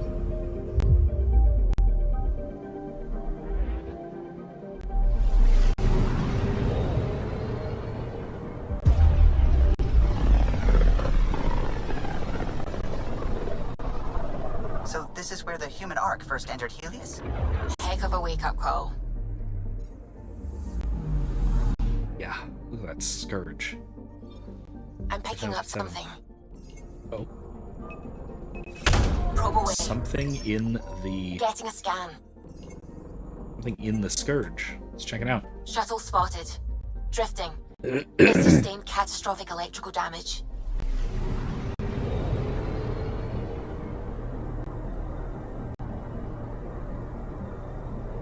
Look at all that.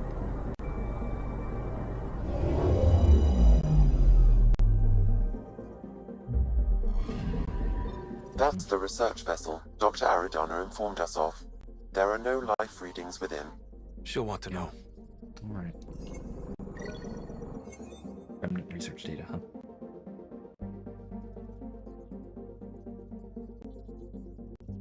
Scourge flares that wiped out all internal systems. Aridana's crew was killed instantly, vessel adrift, unsalvageable due to radiation. Okay. Make our way around to Habitat 7. Aluland.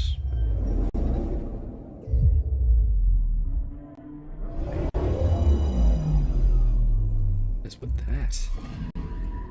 Anomaly on sensors. Name for the first landing of the human explorer, Leif Erikson.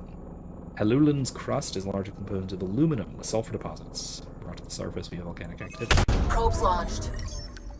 Tracking a huge mineral deposit. Aluminum. Anything else? No. Alright. Markland. It's odd that the rest of the planets are named, but not Habitat 7. I mean, I know why, because we're going to name it later. But Markland is a large frozen world.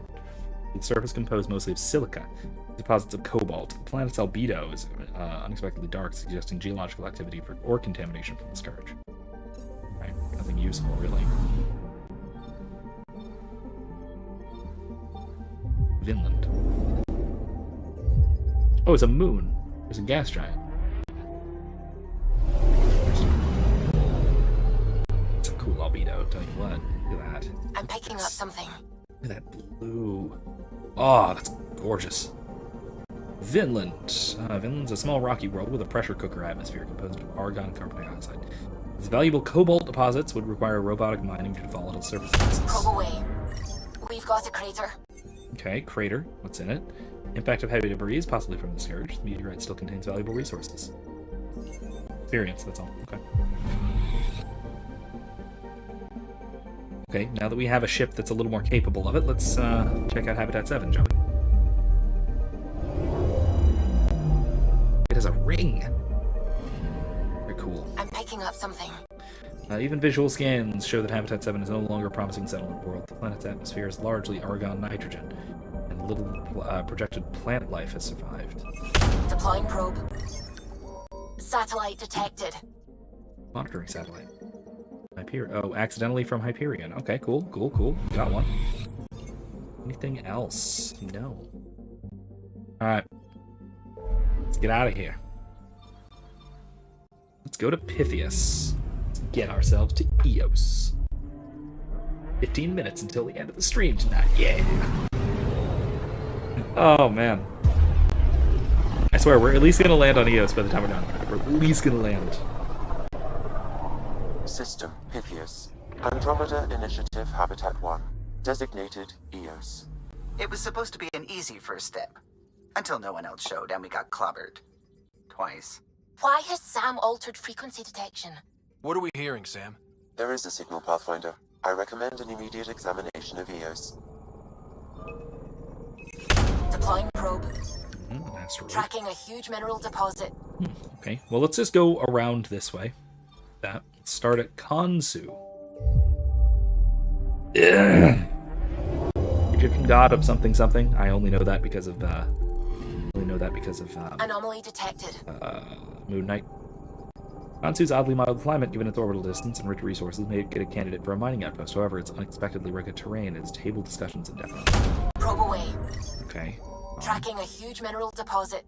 Delirium. Okay. A big deposit. Alright. Pele.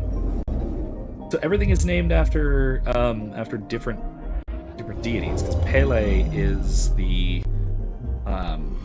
maybe just Hawaii. I forget if it's just Hawaiian or generally the South Pacific, broadly speaking. God of I forget what.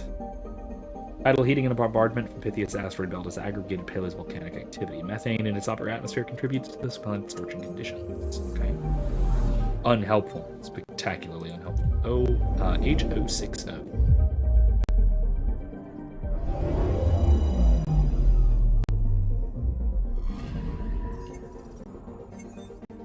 H060 and its satellites track debris from Pythias asteroid belt, resulting in multiple dust rings. Numerous meteorite impacts have left H060 rich in nickel, but the same impacts make mining difficult. Makes sense. Difficult, not impossible. We have hope. There is hope. I hold out hope. Oh, hey. Asteroid. Iron nickel. Okay. any same scourge effects as EOS. Nanook. I mean, it's not Nanique. God, it's something different. But Nanook, again, sounds really, really familiar. Nanook is a hydrogen methane gas giant. Debris in its orbit suggests it has seen Ket visitors. Let's see. Okay. H276. It has a moon. Are we just bypassing that? I mean, it might be small I'm and picking up something. insignificant. Remote and cold. H276 is nonetheless of interest due to phosgene gas and its thick chlorine atmosphere. This could indicate primitive chlorine-based life, however, no detailed study has been completed. Probe away. Satellite detected. Okay. Monitoring satellite launched by early explorers to EOS. Mission was abandoned when the original destination settled on EOS failed, but it has gathered valuable data from H276. Okay. Now, to EOS.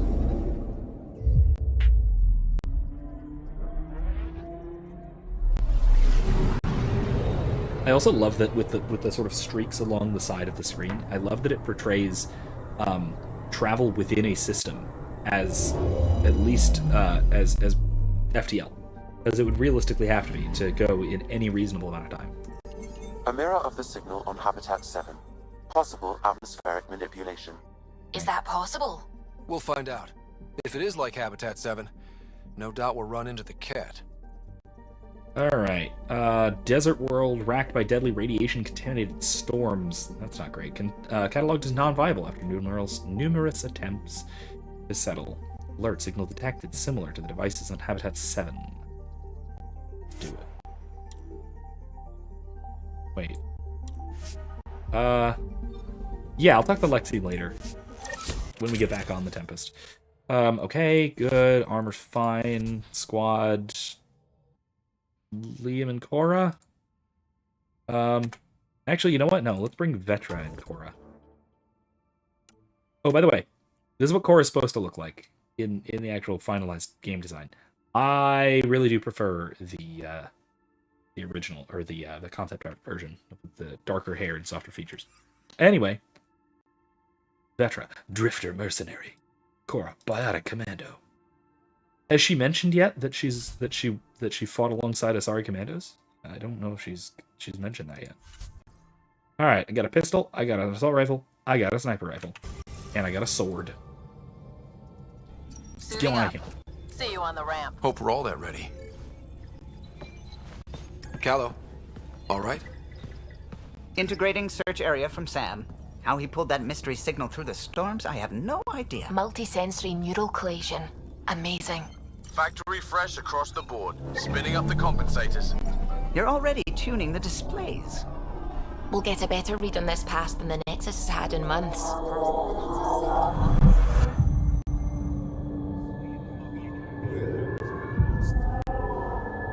What? I said a lot of people have their hopes pinned on us. They gave up on EOS. Can't blame them. Expected a golden world, instead they saw their friends die. Never know how that'll affect. Yeah, same though. Sorry. You okay? Yeah, same. The thing I you think just I'm said. still messed up by what happened with my dad. There hasn't been much time to process it. No. I mean, I think I'm still feeling it. Like... hearing things. Other than Sam. Pathfinder, the Tempest checks out. We're good.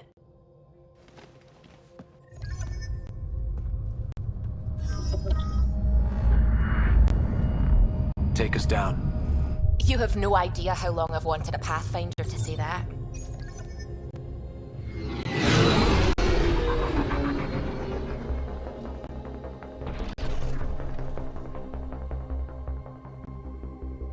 Core is hot.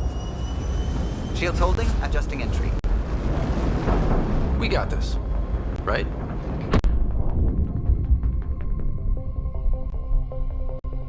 Sandstorms that generate lightning are a little bit terrifying to me.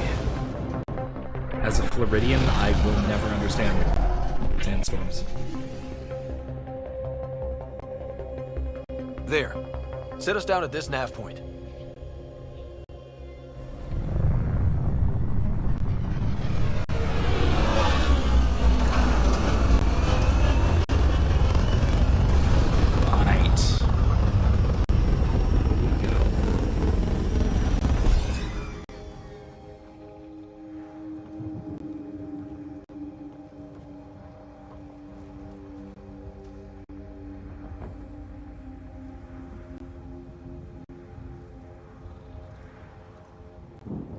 Alright, here we are.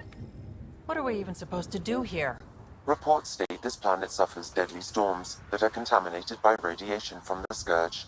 EO's deployment was incomplete due to environmental hazards and ultimately... Structure up ahead. Sam? It fits the profile of a power relay station, Pathfinder. Right. We get it running, maybe buildings get power. And we'll know where to look for that signal. They must have known these wouldn't last in these conditions. This analysis provides us with important They research didn't have a data, Pathfinder. Pathfinder. If you They do continue to now. scan and collect this We'll data, make EOS we can home. utilize it to develop new technologies and upgrades for equipment, such as your weapons and armor.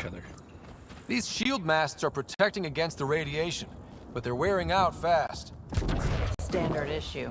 The outpost was going through them like gizzard picks. Let's see. Make sure I know what my powers are mapped to. Okay, that's what I thought. Oh, okay. Hold on. Let me switch something then. That's 3.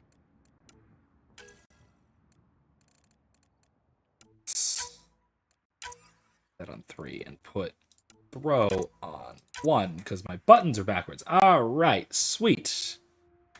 Yeah.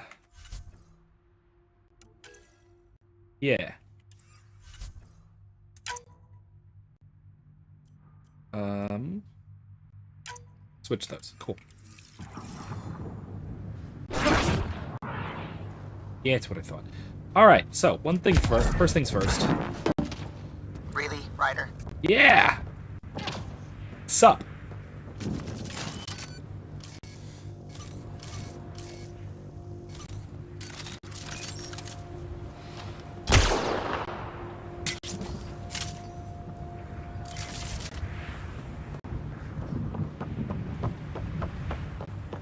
I love that I can just kind of clamber on top of the Tempest. I'm sure that's not gonna damage anything, right? Let's see what else we got here. Hands, anything to scan?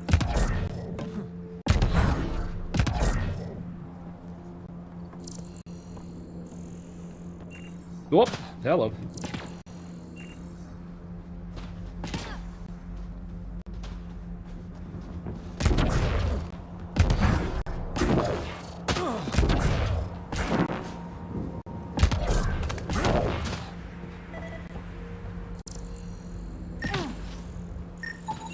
Pathfinder, that door is locked. Until power is restored, there is no way to unlock it or gain entry to these buildings. It's inoperable, Pathfinder. Too long in this environment without power. We didn't expect this kind of environment. Who could? I assume this one too. The console though. Huh. Guess that ship wasn't Ket then. They don't knock. There are people here? We thought everyone left was gone. Of course you did. Now shove off. Find your own salvage. This spot's taken. I'm not a salvager. I'm a Pathfinder. We've come to fix all this. Call me Clancy. Pathfinder, huh? Like that changes much. The Nexus just can't let EOS go, can it? However much it fails down here. I'm tracking a signal that will help EOS. I only need power for the antenna. Look, I cut the power for a reason. The Ket are patrolling today. You turn the power relay back on, they'll know there's a juicy target alive down here. Help me with the power relay, and I'll take care of the Ket. You're crazy. Though maybe it's a good crazy. Okay, I'll enable the generators out there. You want to poke the tiger, it's on you. Alright, let's go poke the tiger. Expect trouble when we start the generators.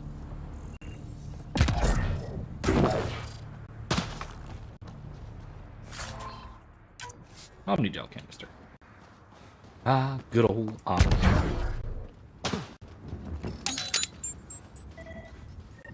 There's an error in the startup sequence. Manual input required.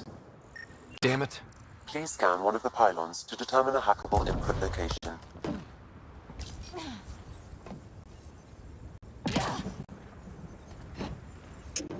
Generator is active. Sam, our friend Clancy, was he part of the outpost team here? No, Pathfinder.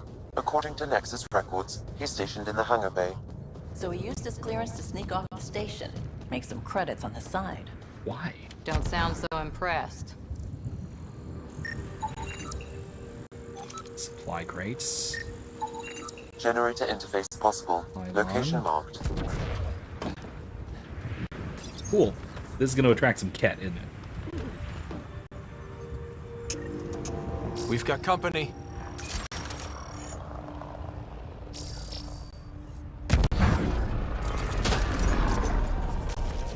Oh, there they are. Okay.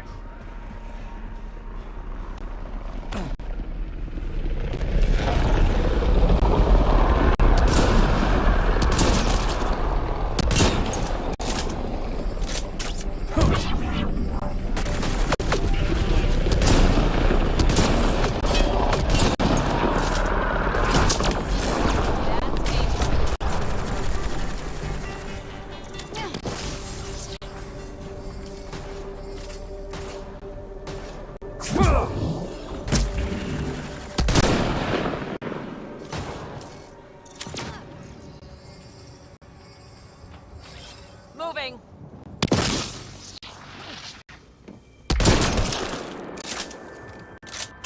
They weren't kidding about the cat.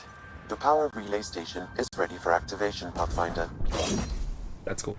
I forgot what's the switch shoulder. There it is. I remember switch shoulders. There it is. Got it. All right, cool. Okay. All right, let's do it. Do I have to go back up there and talk to him? Yeah, I guess so. All right, let's do that. All right, almost done. Let's activate our power and then let's get out of here. Get out of here for the night. You took down all those cat? Sure, use the power relay. Hell, take whatever you like. Word of advice, though. If that signal of yours is out past the perimeter, you'll need a ride. A ride? Shuttles aren't fun in these winds. You need wheels. I think they kept a little something in storage. I'll take another look around the outpost. Just finding it won't be enough. Hope you're smarter than we were. We're heading to our shuttle. Keep this up. Maybe next time we'll find more than just salvage around here. Go on. We'll take it from here. I guess Crazy Blue has to buy her parts from someone else. Who now? Someone we'll meet next week. Absolute goddamn crazy person. All right, sounds like fun. Shotgun receiver. All right, not that we really need it, but okay. Okay. So let's activate this, and then we'll call it a night. Power restored. We should have access to everything in Site 1 now, right, Sam? Correct. Plus, I've located the source of the signal we detected in orbit. It's coming from the large alien structure just beyond Site 1. The structure appears almost identical to the one your father used to adjust the atmosphere on the previous planet. It's worth investigation. That almost feels like a lead. Damn right it's worth investigating. A warning. Radiation levels beyond the perimeter of Site 1 are well above acceptable limits. You cannot proceed without additional protection. All the more reason to see if that alien structure can make a difference to this planet. Come on. We better find that vehicle Clancy mentioned. All right. And that is what we're going to start with next week. We can investigate the nearby buildings. We're going to do some investigation, and we are going to get ourselves a ground vehicle. So, that's all we got time for tonight. So thank you all so much for joining me. I had a wonderful time. Despite all, so much of this being dialogue, talky stuff, I still had a good time. Like I said, I can't help but love this game. And I hope you're having a good time too. So, join me again on Thursday as we continue playing Kingdom Come Deliverance. We're picking up where we left off from last week. Actually, it looks like we're probably going to be progressing some of the DLCs again this coming week, so that should be a good time. Some of the DLC side quest type things, and then right back here next Monday, we're going to be exploring more on EOS, that is Habitat 1. So, and then again, like I said, I am getting through. We're doing logic stuff this week in my classes, so. Some of that is some old stuff. I'll be putting some of my old logic lectures in the Discord throughout the week, just to sort of catch up with you guys posted what we're doing in class. That should be a good time. I always love doing the logic section, getting the youngins to actually start thinking. It's a difficult task. In any case, going on from there, I'm thinking I might wind up needing to record a lecture or two, so we'll see. We'll see what I wind up doing, if I wind up needing it. If so, expect to see that sort of thing coming up soon. Otherwise, I'll keep seeing you guys on these live streams, and I'm looking forward to having a wonderful time with it. So, thank you all one more time for joining me. I hope you all have a wonderful evening, and I will see you all Thursday. And remember, don't be safe, be well, and more importantly, be good. Good night, everybody.